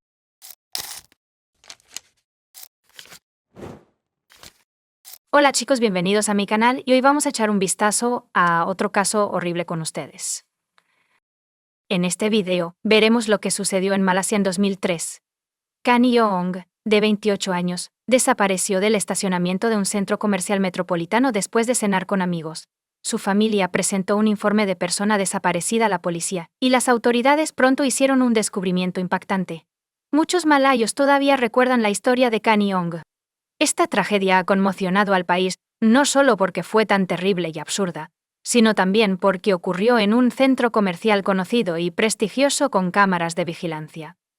Kani Yoong Leikian nació en Malasia el 18 de julio de 1974. Era la menor de 2 hijas y tenía un vínculo estrecho con sus padres. En 1995, Kani viajó a los Estados Unidos para continuar su educación y seguir una carrera en tecnología de la información. Viviendo en los Estados Unidos, conoció a un hombre llamado Brandon. Era ciudadano estadounidense y de ascendencia china, cuyos padres inmigraron de Singapur hace más de 20 años. Kani y Brandon eran amigos al principio, pero su amistad rápidamente evolucionó hacia una relación romántica. Brandon se convirtió en un amigo muy cercano para Kani. Él trató de apoyarla en todo y ayudarla. En 2001, la pareja se casó. Kani había alcanzado sus metas profesionales y personales. En 2003, trabajaba como analista en San Diego, planeaba el futuro con su esposo y deseaba convertirse en madre. Sin embargo, ese año, una serie de eventos culminaron en sucesos horribles. El padre de Kani, Bi-Jeng, fue diagnosticado con cáncer en 2003, así que decidió regresar a Malasia para verlo y apoyar a su familia durante este difícil momento. La fecha era el 1 de junio de 2003. Kani llegó a Malasia con Brandon. Brandon regresó a los Estados Unidos en unos días, mientras Kani permaneció en Kuala Lumpur y pasó la mayor parte de su tiempo cuidando a su padre, quien estaba recibiendo tratamiento en una de las clínicas de la capital. Todos los días hablaba con Brandon por teléfono durante horas. Hablaban de todo, incluyendo a sus 2 gatos, y ella le reprendía por darles de comer en exceso. Casi parecía que estaban hablando de sus hijos. Su padre le habían quitado un riñón, pero afortunadamente, su salud estaba mejorando. Se estaba recuperando. Por eso, el 14 de junio de 2003, Kani planeaba regresar a los Estados Unidos. El día antes de su vuelo invitó a su madre Pearlie, a su hermana Elsie y a sus amigos cercanos a una cena de despedida en un restaurante de uno de los centros comerciales populares. Esa noche, el 13 de junio de 2003, Connie y su madre llegaron al lugar designado más tarde que los demás. No pude encontrar un lugar para estacionar en la calle frente al centro comercial. Connie tuvo que conducir por el estacionamiento subterráneo, que no era gratuito, pero la madre de Connie estaba preocupada por algo más que la tarifa. Sin embargo, el estacionamiento no estaba bien iluminado. Dejaron el coche y subieron al segundo piso, donde se encontraba el restaurante. Connie estaba encantada de ver a sus amigos de la infancia. No había visto a algunos de ellos en mucho tiempo, y tenían mucho de qué hablar. En unas pocas horas. Empezó a notar que se veía cansada. Le preguntó a su madre si quería irse a casa. Pearlie respondió que había tenido un día muy ocupado y no le importaba irse, asegurando a sus amigos que volvería pronto. Connie se levantó de la mesa con su madre y su hermana, Elsie. Las tres fueron a la máquina para pagar el estacionamiento. El terminal de pago estaba en el primer piso del centro comercial, y como mencioné, el estacionamiento estaba en el sótano, esperando en la fila para el terminal. Connie se dio cuenta de que había dejado un ticket de estacionamiento en su coche. Les indicó a su hermana y a su madre que se quedaran en la fila, y bajó a recoger la multa. La cola en la terminal había desaparecido. Pero Connie no había regresado en 10 minutos, así que su hermana comenzó a llamarla.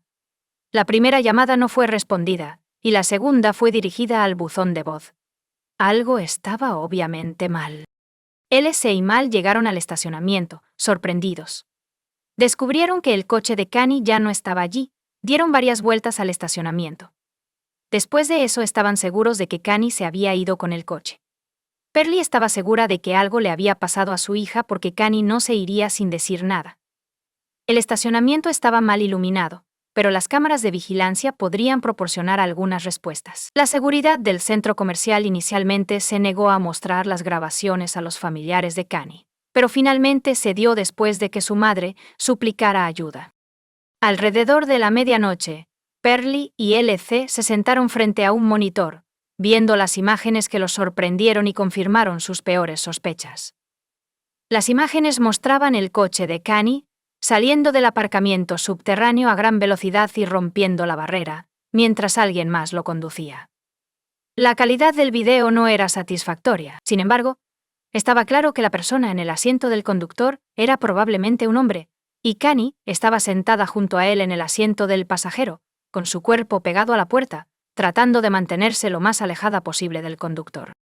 Pearlie fue a la comisaría de inmediato después de ver las imágenes y presentó un informe sobre la desaparición y el secuestro de su hija. La policía inició una investigación y la familia y amigos de Connie recorrieron todo Kuala Lumpur con la esperanza de encontrar su coche, un Proton Tiara morado. Mientras tanto, el esposo de Brandon, Connie, comenzó a darse cuenta de que algo estaba mal. Llamó a la esposa varias veces pero no pudo comunicarse con ella. Llamó a su madre y ella le contó lo que había pasado.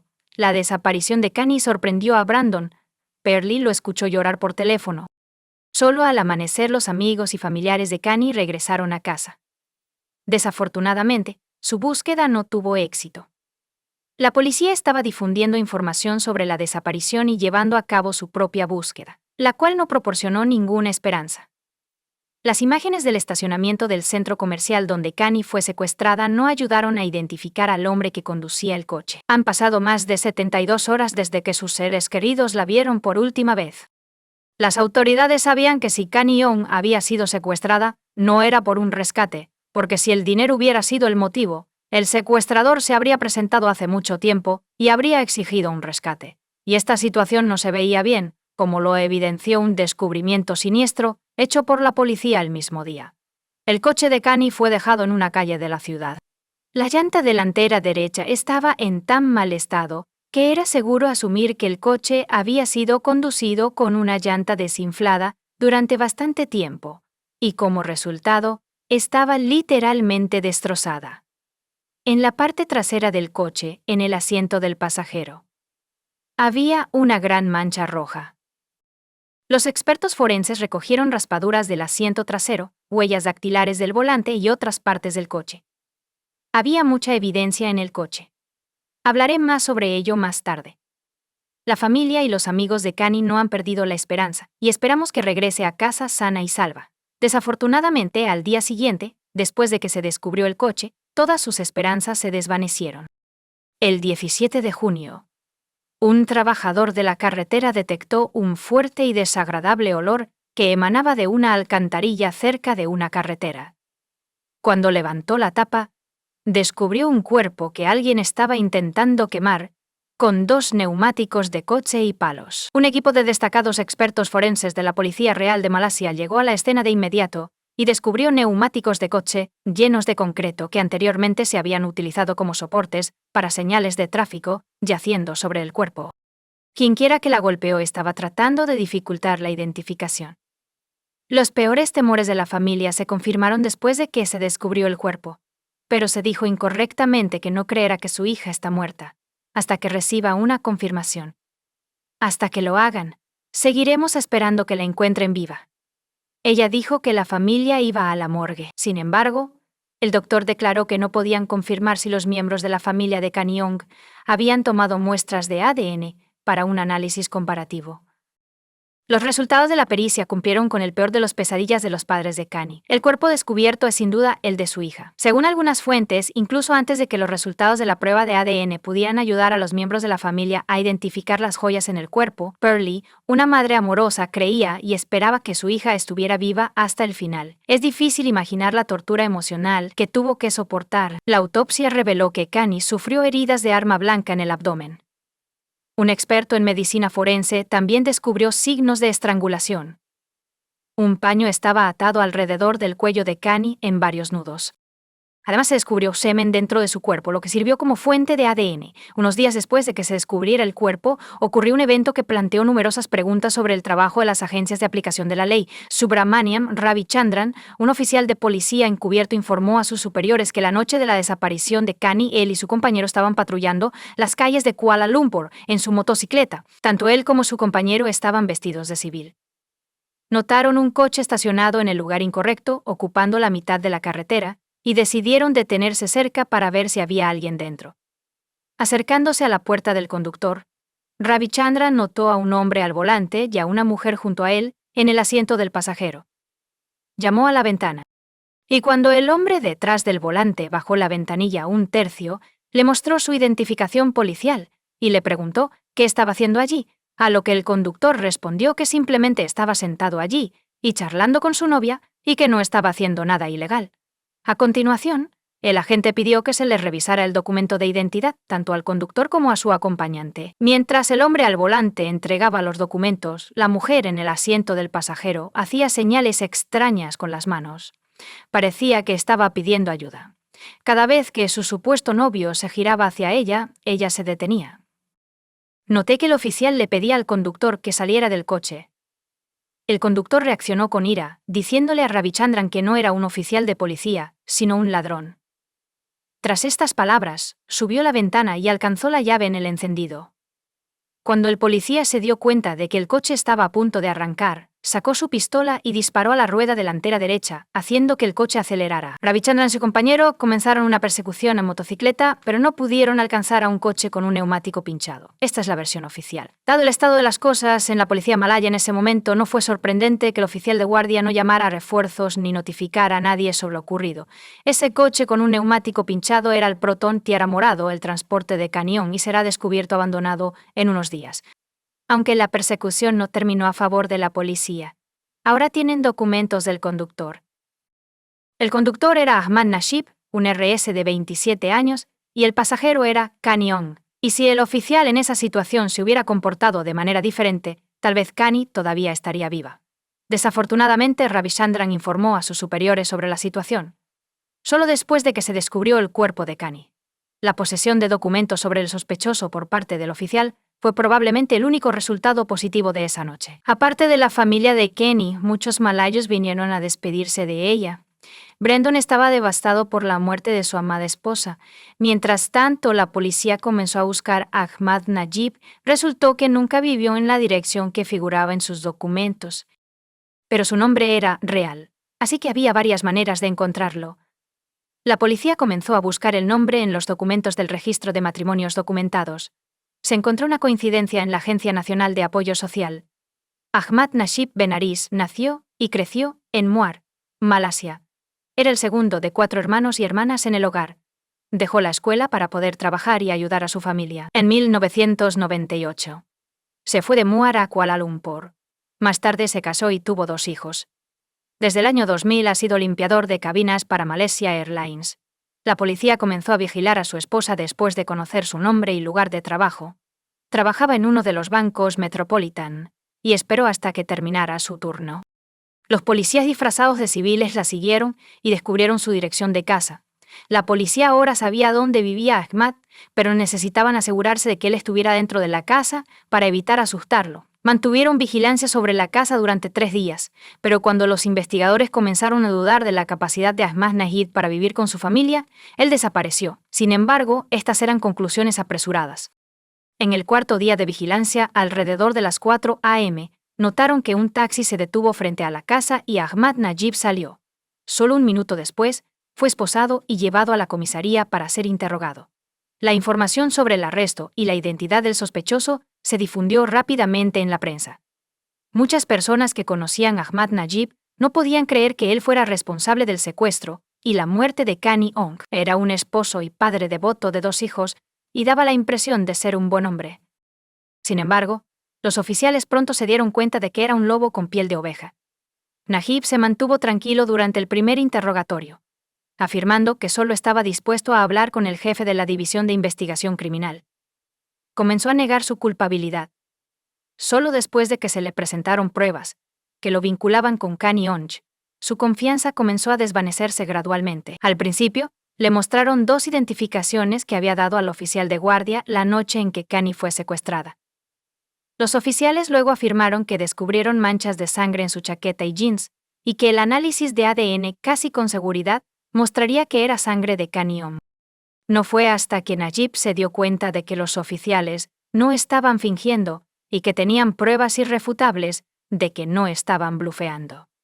Admitió que secuestró y asesinó a Kani en 10 días, comenzando el 23 de junio de 2003.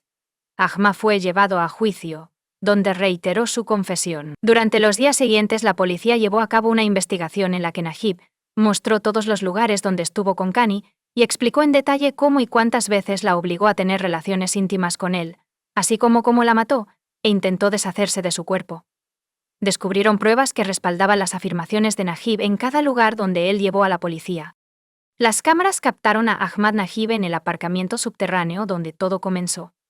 Según él, estaba esperando a su exjefe, quien lo despidió y quería vengarse. Cabe señalar que la versión sobre el exjefe no ha sido confirmada. Escondiéndose en la oscuridad, se dio cuenta de que Kani buscaba algo en su coche y decidió aprovecharse de eso. La empujó dentro del coche y la amenazó, diciéndole que si intentaba huir o pedir ayuda, se arrepentiría. Kani cayó en trance y obedeció todas sus órdenes. Luego, se subió al asiento del conductor y salió del estacionamiento a toda velocidad, rompiendo la barrera. Después de detenerse en una zona industrial, comenzó a acosar a Kani, pero justo en ese momento, un oficial de policía vestido de civil se acercó al coche. Najib estaba intentando persuadir a los oficiales de que solo se dio cuenta de que había secuestrado a la mujer equivocada cuando el oficial pidió ver sus identificaciones. Incluso si asumimos que tenía la intención de secuestrar a su ex jefa, esto no lo absuelve de culpa. Sin duda, ella habría encontrado el mismo destino que Kani Ong. Según sus palabras, Najib escapó de la persecución. Aunque el oficial tenía sus documentos, no pensó en dejar que Kani se fuera. Se detuvo en la carretera para cambiar una llanta, que había sido perforada por una bala. Un coche con una mujer dentro estaba estacionado cerca de donde él se había detenido. Se acercó a ella y le pidió un gato. Quería cambiar la llanta, pero luego se dio cuenta de que Kani le estaba señalando a la mujer con las manos, quien le había prestado ese gato. Así que abandonó la idea y se marchó. Poco tiempo después, llegó a un lugar desierto y obligó a Kani a tener una relación íntima con él amenazándola con un cuchillo. Luego condujo a otro distrito, obligando a Kani a satisfacerlo una vez más. Ambos estaban en el asiento trasero, y Kani le suplicó por misericordia. En su lugar, le quitó la vida. Luego golpeó su cuerpo en una alcantarilla cerca de una carretera, condujo un coche a otro lugar y lo abandonó allí. Después de 16 horas, regresó al lugar con un bidón de gasolina e intentó ocultar las pruebas del crimen. Las pruebas de ADN confirmaron que el semen descubierto dentro del cuerpo de Kani Ong pertenecía a Ahmad Najib Ben Aris. Su ADN y huellas dactilares también fueron descubiertos en el coche, proporcionando evidencia adicional e irrefutable de su culpabilidad. Los expertos también determinaron que la sangre encontrada en su chaqueta y jeans pertenecía a Kani Ong. El juicio comenzó el 15 de septiembre de 2003, solo 3 meses después de la muerte de Kani. Este caso se convirtió en uno de los más polémicos en Malasia, atrayendo mucha atención de los medios y del público. Un juicio tan mediático no solo atrajo a malayos comunes y periodistas, sino también a aquellos que, en mi opinión, decidieron hacerse un nombre, a saber, abogados, de los cuales Najib tenía muchos, a pesar de que admitió su culpabilidad durante la investigación y había más que suficiente evidencia de sus crímenes, incluida la evidencia de ADN. Después de consultar con 6 de sus abogados, Najib no se declaró culpable en su primer juicio, diciéndole al tribunal que confesó bajo presión policial. Sin embargo, el juez ante quien Najib confesó poco después de su arresto, testificó que no había signos de abuso físico en el acusado en el momento de la confesión y que estaba tranquilo y relajado. Con eso en mente, los abogados cambiaron su estrategia y comenzaron a argumentar que Kani estaba en el coche con su cliente por su propia voluntad. Los abogados lo atribuyeron al hecho de que Kani, quien tiene un cinturón negro en taekwondo, no intentó escapar. Este intento de culpar a la víctima por no escapar fue rechazado porque cada persona responde de manera diferente a situaciones críticas. Pero no se detuvieron ahí. Luego presentaron una nueva versión, afirmando que Kani se volvió íntima con Ahmad Najib voluntariamente y murió de estrangulación, la cual se utilizó para aumentar las sensaciones durante el acto sexual, pero esta versión fue impugnada y negada por los expertos forenses. La tela alrededor del cuello de Kani estaba atada con múltiples nudos, lo que indicaba que Najib no tenía intención de aflojarla. De hecho, la tela estaba tan apretada que la piel debajo de ella era la única parte del cuerpo que no se vio afectada por el fuego. Pero eso no es todo. El paño estaba diseñado para limpiar las ventanas de los aviones. Y, dado que el acusado trabajaba como limpiador de cabinas, esto lo vinculaba aún más con el crimen, sin mencionar el hecho de que los abogados no pudieron explicar las heridas de cuchillo en el cuerpo de Kani. En ese momento, los abogados de Najib se quedaron sin ideas y le aconsejaron que guardara silencio y no testificara.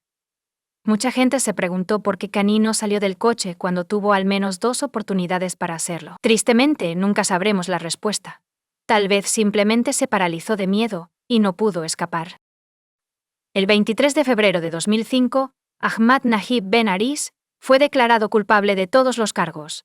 El juez declaró que las pruebas apuntan a que solo una persona cometió el crimen contra la integridad sexual de Kani Ong. Najib recibió la pena máxima según la ley malaya, 20 años de prisión y 10 golpes de bastón, pero también fue condenado a muerte por matarla. Aquellos que frecuentemente ven este tipo de videos sobre crímenes reales saben que, por ejemplo, en los Estados Unidos, los criminales son ejecutados mediante inyección letal. Sin embargo, en Malasia, el proceso es bastante diferente. Usan cuerdas en lugar de medicamentos caros. Los abogados de Ahmad Najib intentaron apelar la sentencia 2 veces, pero ambas veces no tuvieron éxito. En 2010, Najib escribió al jefe de Estado solicitando que su sentencia de muerte fuera conmutada a cadena perpetua. En su carta volvió a declararse inocente, pero su solicitud de clemencia fue denegada. Ahmad Najib, de 40 años, recibió su sentencia el 23 de septiembre de 2016, más de 13 años después de la muerte de Kani Ong. Comparte tu opinión con nosotros en los comentarios y suscríbete al canal para más.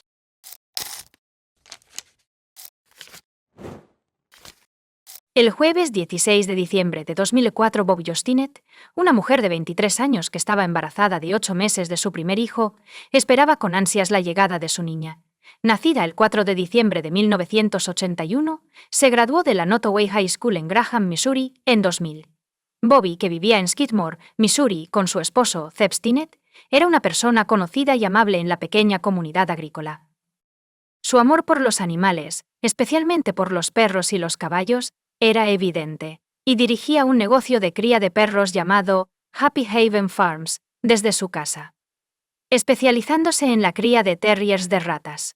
Bobby participaba activamente en exposiciones caninas y discusiones en la comunidad, en línea de criadores de perros. Su negocio consiste en listar cachorros en venta, y el 15 de diciembre de 2004 recibió un mensaje instantáneo de Darlene Fisher, una mujer de Fairfax, Missouri, a quien había conocido a través de sus interacciones en el foro de Chatter de Reuters. Bobby y Darlene habían estado intercambiando mensajes durante semanas, conectando no solo por su amor compartido por los Rat Terriers, sino también por sus experiencias de embarazo compartidas. Darlene le informó a Bobby que estaba interesada en comprar uno de sus cachorros, y acordaron encontrarse al día siguiente. Bobby hizo planes para encontrarse con Darlene e informó a su madre, Becky Harper, que la recogería del trabajo a las 3:30 p.m., en la fecha programada, el 16 de diciembre. Becky llamó a Bobby a las 2:30 p.m. Bobby la tranquilizó mientras confirmaban el arreglo para recogerla del trabajo. Sin embargo, cuando Becky terminó de trabajar a las 3:30 p.m., Bobby no estaba por ningún lado. Becky intentó llamar a Bobby, pero no hubo respuesta, así que caminó hasta la casa de Bobby, que estaba a solo 2 cuadras de su trabajo. Cuando Becky llegó a la casa, notó que la puerta principal estaba abierta. Entró y llamó a Bobby sin obtener respuesta. Al entrar en el comedor, vio una escena aterradora. Su hija yacía en el suelo en un charco de sangre, desconsolada. Becky marcó inmediatamente el 911, describiendo urgentemente la grave situación, mencionando que su hija estaba embarazada de 8 meses y que el estómago de Bobby parecía haber sido gravemente herido. Cuando llegó la policía descubrieron que el bebé no nacido de Bobby había sido extraído a la fuerza de su vientre, y se desconocía el paradero y la supervivencia del infante. Localizar al perpetrador se convirtió en una prioridad urgente porque el bebé aún podría estar vivo. Desafortunadamente, Bobby no sobrevivió al brutal ataque. Tanto Becky como el esposo de Bobby informaron a la policía que Bobby iba a encontrarse con una mujer llamada Darlene, quien mostró interés en comprar un cachorro. Aparte de eso, no tenían idea de cuántos otros visitantes llegarían ese día. A través de una rápida investigación, la policía localizó a Darlene utilizando mensajes de texto y direcciones IP de la computadora que ella usaba para comunicarse. Se descubrió que la mujer que se hacía pasar por Darlene no se llamaba Darlene y no vivía en Fairfax. Su verdadero nombre era Lisa Montgomery y vivía en Melbourne. Lisa condujo de Melbourne a Skidmore el 16 de diciembre y llegó a la casa de Bobby alrededor de las 12:30 p.m. La policía cree que el bebé fue llevado entre las 2:30 p.m. y las 3:30 p.m. El 17 de diciembre, la policía llegó a la casa de Lisa Montgomery, y su esposo Kevin los recibió en la puerta. Entraron, y encontraron a Lisa en la sala, acunando a un bebé recién nacido. La policía informó a Kevin y Lisa que estaban investigando el asesinato de Bobby Joe Stinnett, y preguntaron sobre el bebé. Lisa afirmó que su hijo nació en una clínica de mujeres en Topeka. Estoy buscando una conversación privada. La policía se acercó a Lisa fuera de su casa, les informó de esto y pidió que Kevin no se enterara debido a las limitaciones financieras. En realidad había dado a luz en casa, no en la clínica de mujeres. Lisa afirmó que estaba sola en su cocina durante el parto, pero tenía los números de teléfono de 2 amigos en caso de que necesitara ayuda. Cuando se le preguntó sobre la placenta, Lisa dijo que la desechó en un arroyo cercano. Lisa solicitó que el asunto se discutiera más a fondo en la oficina del sheriff para mantener la privacidad, y la policía estuvo de acuerdo. Lisa confesó a los oficiales en la oficina del sheriff. Después de matar a Bobby, extrajo al bebé de su vientre y la secuestró. El bebé fue finalmente devuelto al esposo de Bobby, quien la nombró Victoria Joe Stinnett. Lisa fue acusada de secuestro, lo que llevó a su muerte. Durante el juicio de Lisa, el tribunal se enteró de que ella y Bobby se conocieron en una exposición canina en abril de 2004. Ambos éramos miembros de una comunidad en línea de crianza de perros cuando Bobby anunció su embarazo. Lisa, una miembro, se enteró de su embarazo en la primavera de 2004. Casi al mismo tiempo, Lisa informó a su familia y amigos que estaba esperando un bebé. Lisa no reveló que se sometió a un procedimiento de esterilización hace más de una década, lo que la dejó infértil. Lisa engañó a la gente durante 8 meses haciéndose pasar por embarazada. Llegó tan lejos como para usar ropa de maternidad y comprar artículos para bebés. A pesar de su esterilización, Lisa convenció a su esposo, Kevin, y a sus hijos de que realmente estaba embarazada. Por otro lado, el primer esposo y la esposa de Lisa, que estaban al tanto de su esterilización, la acusaron de mentir. En respuesta, Lisa insistió en demostrar que estaban equivocados. Durante el juicio se reveló que el 16 de diciembre, Lisa llegó a la casa de Bobby con un cuchillo de cocina afilado y un cordón blanco en el bolsillo de su chaqueta. Cuando Bobby abrió la puerta, Lisa pidió ver al cachorro que quería comprar. Bobby sacó a los cachorros y los llevó afuera para que Lisa pudiera interactuar con ellos. Lisa atacó a Becky poco después de que llamó a Bobby para que la recogiera. Lisa estranguló a Bobby con el cordón que había traído hasta que perdió el conocimiento. Cuando Bobby recuperó el conocimiento y se resistió, Lisa apretó el cordón, lo que resultó en la muerte de Bobby. Lisa luego cortó el abdomen de Bobby con un cuchillo de cocina, extrayendo con éxito al bebé. Lisa se fue después de cortar el cordón umbilical. Sorprendentemente, el bebé permaneció ileso. A lo largo de su viaje, Lisa tomó precauciones para asegurar el bienestar del bebé, como cortar el cordón umbilical y limpiar la mucosidad de su boca. Lisa tenía un asiento de coche listo en su vehículo para el bebé. Cuando Lisa llegó a un estacionamiento cerca de una clínica de mujeres en Topeka, Kansas, llamó a su esposo, Kane, para decirle que había dado a luz. Kane la encontró en el estacionamiento y nombró al bebé Abigail. Al día siguiente salieron a desayunar, presentando orgullosamente a su nuevo bebé, Abigail, a todos. La fiscalía argumentó que la trágica muerte de Bobby y el secuestro del bebé fueron el resultado del plan calculado y a sangre fría de Lisa para proteger las mentiras que había contado a sus amigos y familiares. Según la fiscalía, Lisa temía que su primer esposo, Carl Bowman, descubriera sus mentiras durante la batalla por la custodia. Lisa estaba preocupada de que esta revelación pusiera en peligro su posición en los procedimientos judiciales, por lo que se sintió obligada a tener un bebé como prueba de que su embarazo era genuino. La fiscalía afirmó que Lisa engañó deliberadamente a su familia y amigos sobre su embarazo y planeó meticulosamente el secuestro de un bebé para mantener la ilusión. Afirmaron que el plan de Lisa fue meticulosamente planeado y ejecutado con precisión. Para ocultar su identidad, Lisa contactó a Bobby con un nombre ficticio con la esperanza de que el crimen no pudiera rastrearse hasta ella. Simultáneamente, continuó informando a todos los que conocía sobre su embarazo. Lisa llegó tan lejos como para comprar un kit de parto en casa y realizar investigaciones en línea sobre cómo realizar una cesárea. El sheriff Strong, quien desempeñó un papel en el caso, declaró que el crimen fue meticulosamente planeado, y Lisa persistió en mentir hasta que la atraparon. Lisa incluso intentó implicar a su propio hermano, afirmando que estaba con ella cuando el bebé fue secuestrado. Sin embargo, su coartada verificada reveló que esta era otra falsedad más. La fiscalía afirmó que Lisa estaba involucrada en una batalla por la custodia con su primer esposo, quien al enterarse de que ella le había informado a su segundo esposo, Kevin, sobre su embarazo, cuestionó la veracidad de su afirmación.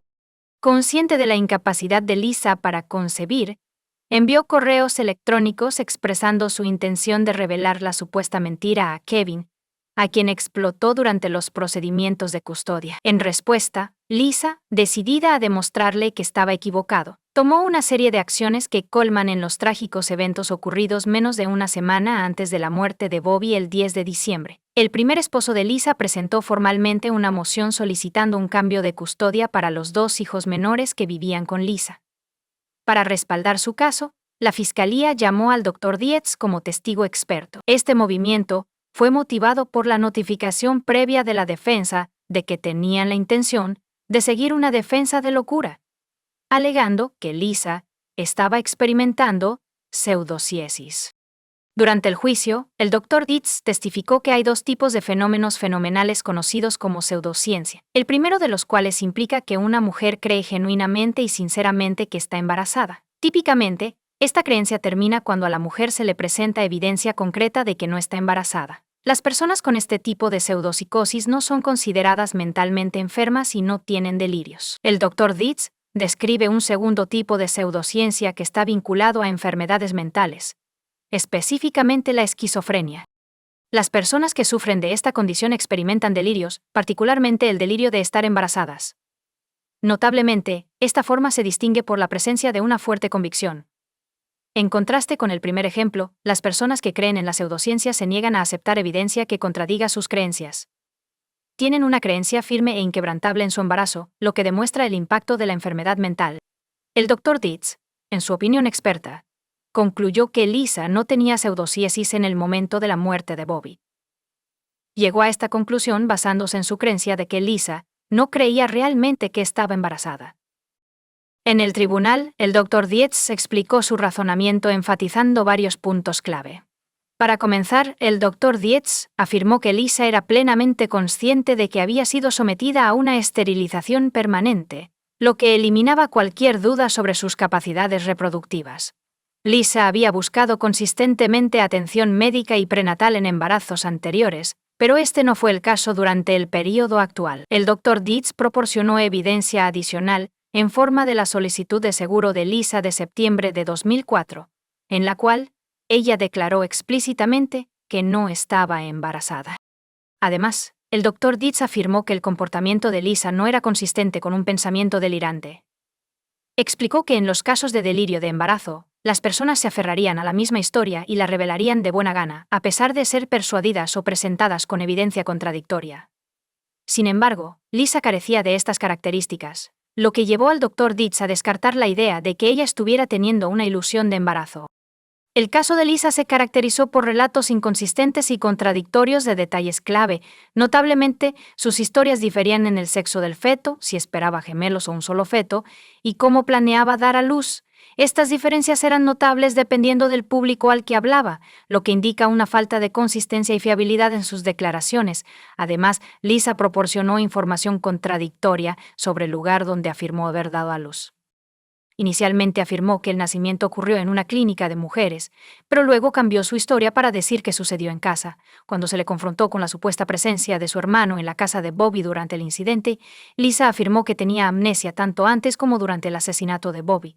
El Dr. Dietz concluyó que Lisa era una simuladora durante el embarazo de 2004, y el tribunal escuchó que Lisa había fingido embarazos anteriores. Lisa afirmó haber tenido múltiples embarazos en los años posteriores a su procedimiento de esterilización, cada uno con su propio conjunto de complicaciones.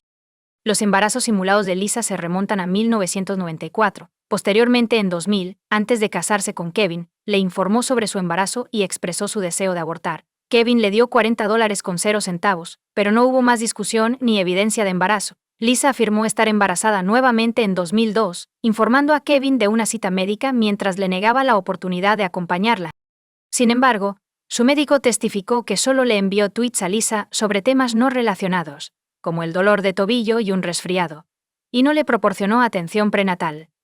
Lisa más tarde informó a Kevin que el bebé había muerto y afirmó haber donado el cuerpo a la ciencia, sumando a su historial de engaños relacionados con la comida y los embarazos. El caso de la defensa se centró en la defensa de la locura, y planeaban llamar a expertos para testificar sobre la enfermedad o defecto mental de Lisa.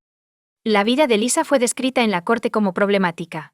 Afirmaron que había sido abusada física y sexualmente por su padrastro. Lisa se casó con su hermanastro, Carl Bowman, cuando tenía 18 años, y tuvieron 4 hijos antes de someterse a una esterilización. Después de su divorcio en 1998, Carl se volvió a casar, y Lisa más tarde se casó con Kevin para respaldar sus afirmaciones de locura. El Dr. Logan y el Dr. Ramachandran fueron llamados como testigos expertos por la defensa. Lisa fue diagnosticada por ambos expertos con una variedad de problemas de salud mental, incluyendo depresión, trastorno límite de la personalidad, trastorno de estrés postraumático y pseudociesis.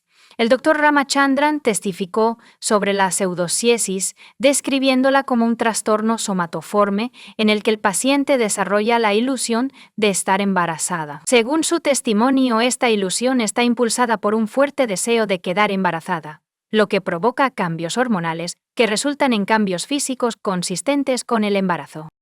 El Dr. Ramachandran creía que Lisa sufría de una intensa ilusión de pseudociesis. Durante su testimonio, afirmó que Lisa estaba en un estado disociativo cuando mató a Bobby y dio a luz al bebé.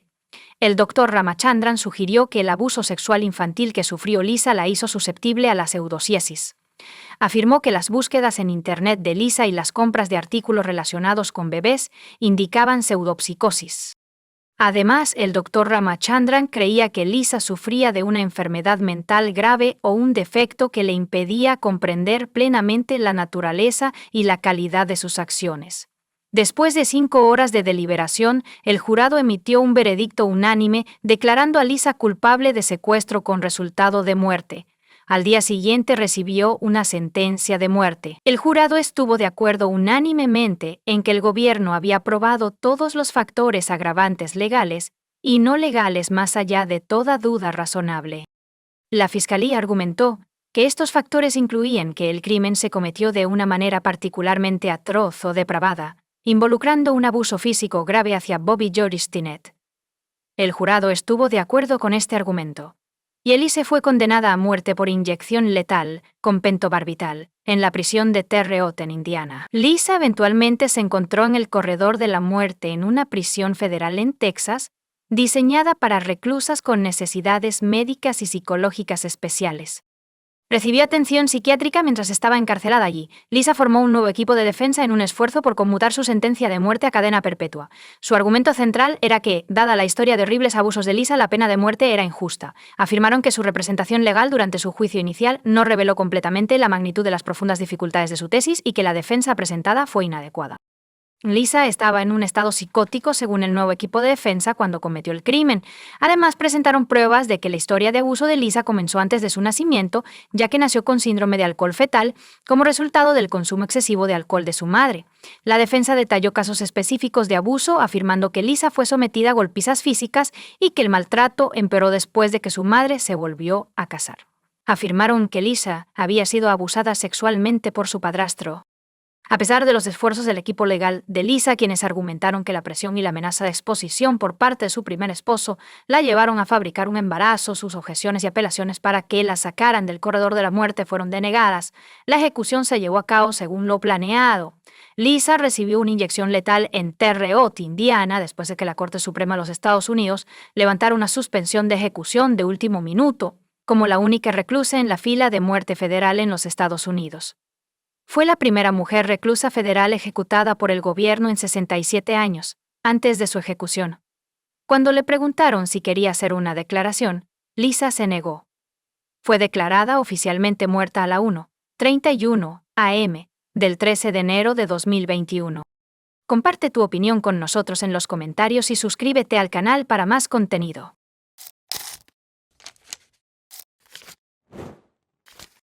El 16 de noviembre de 2012, el Centro de Despacho del Condado de Lake, Ohio, recibió una angustiosa llamada al 911. La llamada, una adolescente muy agitada, luchaba por comunicarse debido a su angustia. Pronto quedó claro que estaba informando que su hermana mayor estaba atacando a su madre. Los agentes de la ley llegaron rápidamente a la residencia, donde se encontraron con la llamadora frenética. Ella explicó que su hermana mayor, Sabrina Zunick, 18, había apuñalado a su madre. Cuando llegaron, Sabrina salió de la casa empuñando un cuchillo ensangrentado. La policía exigió que soltara el arma, y ella obedeció. Se encontraron con una escena espantosa dentro de la casa. Lisa Marie McIntosh nació el 20 de mayo de 1971. Lisa, hija de William y Rita McIntosh, era madre soltera y tenía una hija de una relación anterior. Se casó con Kevin Knoffel en 2006, y él tiene un hijo de una relación anterior. La pareja tuvo a su hija en 2009. Lisa, una trabajadora social del Departamento de Servicios para Niños y Familias que se especializaba en casos de abuso infantil, tenía un fuerte deseo de ayudar a los demás, demostrando su dedicación a ayudar a los niños. Kevin y Lisa han decidido convertirse en padres de acogida. La amiga de Lisa comentó que cuando tuvo hijos adoptivos los trataba como si fueran propios.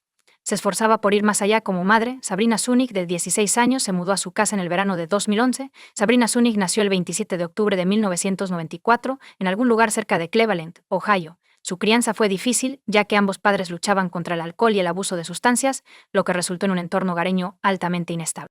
Las primeras experiencias de Sabrina fueron empañadas por los problemas criminales de sus padres. Incluso cuando era un bebé, estuvo expuesta a sustancias como el vodka en su biberón para inducir el sueño. Estas circunstancias ayudaron al desarrollo de problemas de comportamiento y salud mental en Sabrina, como TDAH, trastorno de oposición desafiante, trastorno bipolar, ansiedad y depresión. Sabrina fue a vivir con su abuela después de ser retirada de la custodia de sus padres. Desafortunadamente, el deterioro de la salud de su abuela coincidió con la adolescencia de Sabrina, y su comportamiento rebelde se volvió difícil de manejar para su abuela. Sabrina ingresó al sistema de cuidado temporal a la edad de 14 años, viviendo en una variedad de hogares y entornos grupales antes de ser colocada con Lisa y Kevin Knoffel. Sabrina hizo un progreso significativo en cambiar su vida en 2011, gracias al cuidado de Kevin y Lisa. Comenzó a asistir a la escuela de manera regular, destacó académicamente y aspiraba a ser masajista. Sabrina se integró perfectamente en la familia. estableciendo conexiones positivas con las dos chicas y participando activamente en la escuela. Sabrina decidió quedarse con Lisa y Kevin para completar su educación después de cumplir 18 años y volverse elegible para dejar el cuidado temporal, expresando su felicidad en su hogar. No obstante, surge una pregunta trágica. ¿Qué llevó a Sabrina a apuñalar hasta la muerte a su madre adoptiva frente a las dos hijas pequeñas de Lisa? Lisa estaba en casa con los niños el 16 de noviembre de 2012, mientras Kevin trabajaba como camionero. Durante la noche, las hijas adolescente y de 3 años escucharon los gritos de su madre y descubrieron a Sabrina apuñalando a Lisa múltiples veces. En medio de la escena aterradora, la niña más pequeña buscó refugio en un armario, mientras que la hija adolescente de Lisa le suplicaba a Sabrina que detuviera el ataque y marcó inmediatamente el 911. La situación fue descrita como completamente caótica, con la angustiada llamada informando a la policía que su hermana había apuñalado fatalmente a su madre. Lisa Knefel fue declarada muerta en la escena, Sabrina fue arrestada, y el arma del crimen, un cuchillo de 15 pulgadas con una hoja convexa y dentada de 9 pulgadas sin empuñadura, fue encontrada en la casa. Notablemente, Sabrina aceptó la responsabilidad del acto, admitiendo que fue ella quien apuñaló a Lisa hasta la muerte. A pesar de la naturaleza perturbadora del asesinato, la policía estaba preocupada por la brutalidad del ataque a Lisa Knefel, quien había abierto su hogar para cuidar a un adolescente. El asalto resultó en casi 200 puñaladas, lo que indica un acto vicioso y violento. La policía informó al esposo de Lisa, Kevin Knefel, de 42 años, quien trabajaba como camionero y estaba en Michigan en ese momento, sobre su muerte. Kevin llamó al 911 para preguntar por el bienestar de las niñas, y le aconsejaron recogerlas en la comisaría. Kevin las recogió a las 5 a.m. esa mañana. Durante los siguientes 10 meses, las fuerzas del orden trabajaron arduamente para resolver el rompecabezas en torno al crimen. Los hallazgos de la investigación indicaron un cambio en la dinámica del hogar Knefel, alrededor de diciembre de 2011. Sabrina Zunick, quien inicialmente estaba contenta en el hogar, comenzó a tener conflictos con Lisa. La celosía surgió como un factor significativo, con Sabrina expresando resentimiento hacia Lisa y acusándola de favorecer a Hailey y Megan, las dos niñas menores de la familia. La investigación se cernía. ¿Podrían estas tensiones haber llevado a Sabrina a cometer el atroz acto de asesinar a Lisa? Varios meses después de su arresto, Sabrina se ofreció a cooperar con la policía a cambio de una posibilidad de libertad condicional de 30 años, en lugar de una sentencia de cadena perpetua sin posibilidad de libertad condicional. Sabrina hizo una revelación impactante en sus declaraciones. Afirmó haber tenido relaciones sexuales con su padre adoptivo, Kevin. Sabrina declaró que esta relación comenzó en la primavera de 2012. Tras el arresto de Sabrina, ella afirmó que fue idea de Kevin planear y llevar a cabo el asesinato de Lisa. Kevin Knefel enfrentaba cargos por el asesinato de su esposa Lisa. Fue acusado de conspiración para cometer asesinato agravado, complicidad en asesinato agravado y 6 cargos de agresión sexual. Durante el juicio, Kevin se declaró no culpable y el enfoque estuvo únicamente en sus cargos. Sabrina, quien previamente se había declarado culpable, aceptó testificar para la fiscalía contra Kevin. La fiscalía argumentó que aunque Sabrina fue quien apuñaló físicamente a Lisa hasta matarla, Kevin estaba al tanto e involucrado en el asesinato. La fiscalía afirmó que Kevin quería terminar su relación con Lisa, como lo evidencian las declaraciones a amigos sobre un posible divorcio. También afirmaron que Kevin se beneficiaría económicamente de la muerte de Lisa, debido a la existencia de múltiples pólizas de seguro. Durante el juicio, la fiscalía presentó pruebas que indicaban un cambio en el comportamiento de Lisa Knefel antes de su trágica muerte. La compañera de trabajo de Lisa testificó que en los meses previos a su asesinato, Lisa parecía distraída y hacía un esfuerzo por concentrarse. También mencionó haberle llevado comida a Kevin el día después de la muerte de Lisa, señalando que su comportamiento parecía normal y que vio una foto de Sabrina en el refrigerador. La aparente falta de respuesta emocional de Kevin se acentuó cuando ella lo vio en el funeral de Lisa y lo describió como sin emociones. Otro compañero de trabajo afirmó que Lisa experimentó un cambio significativo en 2012. Lisa comenzó a recibir llamadas telefónicas privadas lejos de su escritorio, lo cual parecía molestarla. Cuando habló con Kevin el día después del asesinato de Lisa, él mencionó que recuperar el salario de $50 con 0 centavos de Lisa sería difícil. La fiscalía llamó a testigos para que declararan sobre el comportamiento de Kevin después de enterarse de la muerte de Lisa. Kevin fue descrito como tranquilo por los oficiales de policía involucrados en el caso. Los patrulleros que se encontraron con Kevin en el vestíbulo de la comisaría unas horas después de la muerte de Lisa informaron que él parecía relativamente tranquilo durante el encuentro.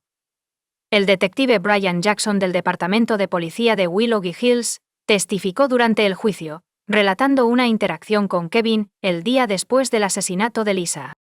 Kevin expresó su deseo de entrar a la casa, pero el detective Jackson le aconsejó que no lo hiciera, explicándole que la escena no había sido limpiada. A pesar de las circunstancias espantosas, Kevin no mostró ninguna emoción e insistió en ver la escena por sí mismo, afirmando que había estado en situaciones similares antes. La fiscalía presentó pruebas sobre el dinero del seguro, revelando que Kevin había cobrado fondos del seguro tras la muerte de Lisa. Los testimonios se centraron en las acciones de Kevin Swift la mañana del asesinato de Lisa. Kevin llamó al lugar de trabajo de Lisa para preguntar sobre la documentación necesaria para presentar una reclamación en la póliza de seguro de vida de Lisa con el sindicato. Jill Reynolds, especialista en beneficios de Gordon Food Services, donde Kevin trabajaba como conductor de tránsito, testificó que el día en que Lisa fue asesinada, Kevin se puso en contacto con ella para informar sobre la muerte de Lisa y declaró que planeaba presentar una reclamación de seguro. Esta información fue crucial para establecer una cronología de las acciones y decisiones de Kevin en el inmediato después de la tragedia, lo que ayudó a dar forma a la narrativa de la fiscalía sobre las implicaciones financieras de la muerte de Lisa. La fiscalía informó al tribunal que Kevin presentó varias reclamaciones de seguros el 16 de noviembre, incluyendo una póliza de vida de $250 con 0 centavos para Lisa No. Esta póliza, que fue emitida el 16 de mayo de 2012, proporcionaba cobertura por su vida. Según Christopher Eddy, un líder de equipo en Guardian Life Insurance Company, que proporciona seguros para Cuyahoga Children and Family Services, Kevin recibió un cheque de $250,000 con 0 centavos como pago por la reclamación. Farmers Insurance le pagó a Kevin $150,000 con 0 centavos por su póliza de seguro de vida a término comprada en 2009. Esto es para Lisa. Después de que Lisa murió, Kevin cambió la póliza de seguro de la propiedad de inquilinos a propietarios y añadió una piscina. Kevin también compró un seguro de auto para un crucero de 2013, un Malibu de 2011 y 2 casas rodantes, utilizando los fondos no solo para pagar su hipoteca, sino también para comprar autos nuevos y una casa en Florida, así como para financiar lecciones de vuelo. Lisa poseía casi $800,000 con 0 centavos. La fiscalía llamó a Sabrina como testigo en las pólizas de seguro de vida que Kevin cobró durante el juicio, y ella testificó que su relación con su padre adoptivo, Kevin, comenzó en la primavera de 2012. Sabrina testificó en la corte que Kevin normalmente la llevaba en coche a la escuela secundaria Willoughby South, y que durante esos trayectos mantenían relaciones sexuales. Ella afirmó que Kevin explicó que no podía divorciarse de Lisa debido a preocupaciones sobre la custodia compartida de Hailey. Según Sabrina, la idea de matar a Lisa comenzó como un pequeño pensamiento. Kevin le enviaba mensajes de vez en cuando, expresando su desagrado por Lisa y sugiriendo que una vez que Lisa se fuera, podrían comprar su propia casa y vivir juntos, y Sabrina podría asistir a la universidad mientras actuaba como la madre de los niños. Sabrina le dijo al tribunal que se acercó a su amiga Autumn Public a principios de octubre para encontrar a alguien que matara a su madre adoptiva. Autumn testificó, preguntándome si podía conseguirle un sicario. Ella declaró que se estaban divorciando y que valía más muerta que viva. Sin embargo, Sabrina finalmente decidió manejar la situación por sí misma. Ella testificó que el 15 de noviembre de 2012, Kevin la llevó a la escuela pero comenzó a llorar después de estacionar. Sabrina afirmó que Kevin reveló que habían tenido una acalorada discusión con Lisa la noche anterior y que consideraría el suicidio si Lisa no estuviera muerta. Sabrina le dijo al tribunal que estaba asustada por él porque me había enamorado de él. Sabrina respondió asegurándole a Kevin que sería responsable de matar a Lisa, y Lisa murió menos de 24 horas después. La fiscalía llamó al doctor Joseph Andrew Filo, un patólogo forense de la oficina del médico forense del condado de Cuyahoga, para testificar sobre las graves lesiones de Lisa. La autopsia de Lisa fue supervisada por el doctor Filo. Según el testimonio del doctor Filo, Lisa murió como resultado de una lesión en la mandíbula que penetró lo suficientemente profundo como para seccionar la arteria carótida que conecta con el cerebro. se descubrió otra herida letal en su pecho, que penetró y colapsó el pulmón subyacente. El Dr. Filo describió varias cortes en el cuerpo de Lisa como intrincadas y complejas, lo que implica que o bien el cuchillo se torció al entrar, o el cuerpo estaba en un movimiento de torsión. Uno de los dedos de Lisa y un pulgar estaban casi seccionados. El cuerpo de Lisa también mostraba signos de heridas defensivas. El Dr. Filo concluyó que la muerte fue causada por al menos 178 heridas punzocortantes e incisas en la cabeza, el cuello, el torso y las extremidades, junto con lesiones musculoesqueléticas, vasculares y viscerales. La brutalidad del asalto se destacó por el hecho de que el cuchillo utilizado se había doblado como resultado de la extrema violencia infligida durante el ataque. La defensa argumentó que Kevin no era culpable y que Sabrina era la única responsable de la muerte de Lisa. Enfatizan la falta de pruebas físicas que respalden la relación sexual entre Kevin y Sabrina, así como la dependencia de la acusación en el testimonio de Sabrina, el cual argumentan que no es confiable, dado su acuerdo de culpabilidad, a cambio de una sentencia reducida. La defensa afirmó que el motivo de Sabrina para matar a Lisa se originó en una conversación 2 semanas antes de la tragedia. Según su caso, Lisa informó a Sabrina que tenía que ocupar antes del 1 de enero de 2013. Kevin decidió no testificar en el juicio. El tribunal fue informado de que, a pesar de la incapacidad para recuperar mensajes de texto o registros de llamadas telefónicas entre Sabrina y Kevin, los registros oficiales revelaron una cantidad significativa de comunicación. 1.491 mensajes de texto o llamadas intercambiadas entre sus teléfonos móviles desde el 1 de noviembre hasta el 16 de noviembre de 2012. Notablemente, hubo 78 llamadas o mensajes de texto registrados, comenzando a las 7:12 p.m. desde el 15 de noviembre hasta las 12:48 a.m. del 16 de noviembre, media hora antes de la trágica muerte de Lisa. Después de casi 10 horas de deliberación, el jurado declaró a Kevin culpable de los 11 cargos. Los cargos incluían 6 cargos de agresión sexual, 3 cargos de complicidad en asesinato agravado y 2 cargos de conspiración en asesinato agravado. Kevin fue condenado a cadena perpetua, con posibilidad de libertad condicional después de 30 años. Sabrina, quien se declaró culpable de asesinato agravado, fue condenada a cadena perpetua, con posibilidad de libertad condicional después de 30 años. Los procedimientos legales concluyeron con ambos individuos enfrentando penas sustanciales por sus roles en los trágicos eventos. Como resultado, Kevin está actualmente encarcelado en la institución correccional de Lake Erie en Conneaut, Ohio, con una fecha de libertad condicional en 2043. Sabrina está actualmente encarcelada en la institución correccional de Dayton en Dayton, Ohio, con una fecha de libertad condicional en 2042. Comparte tu opinión con nosotros en los comentarios y suscríbete al canal para más contenido.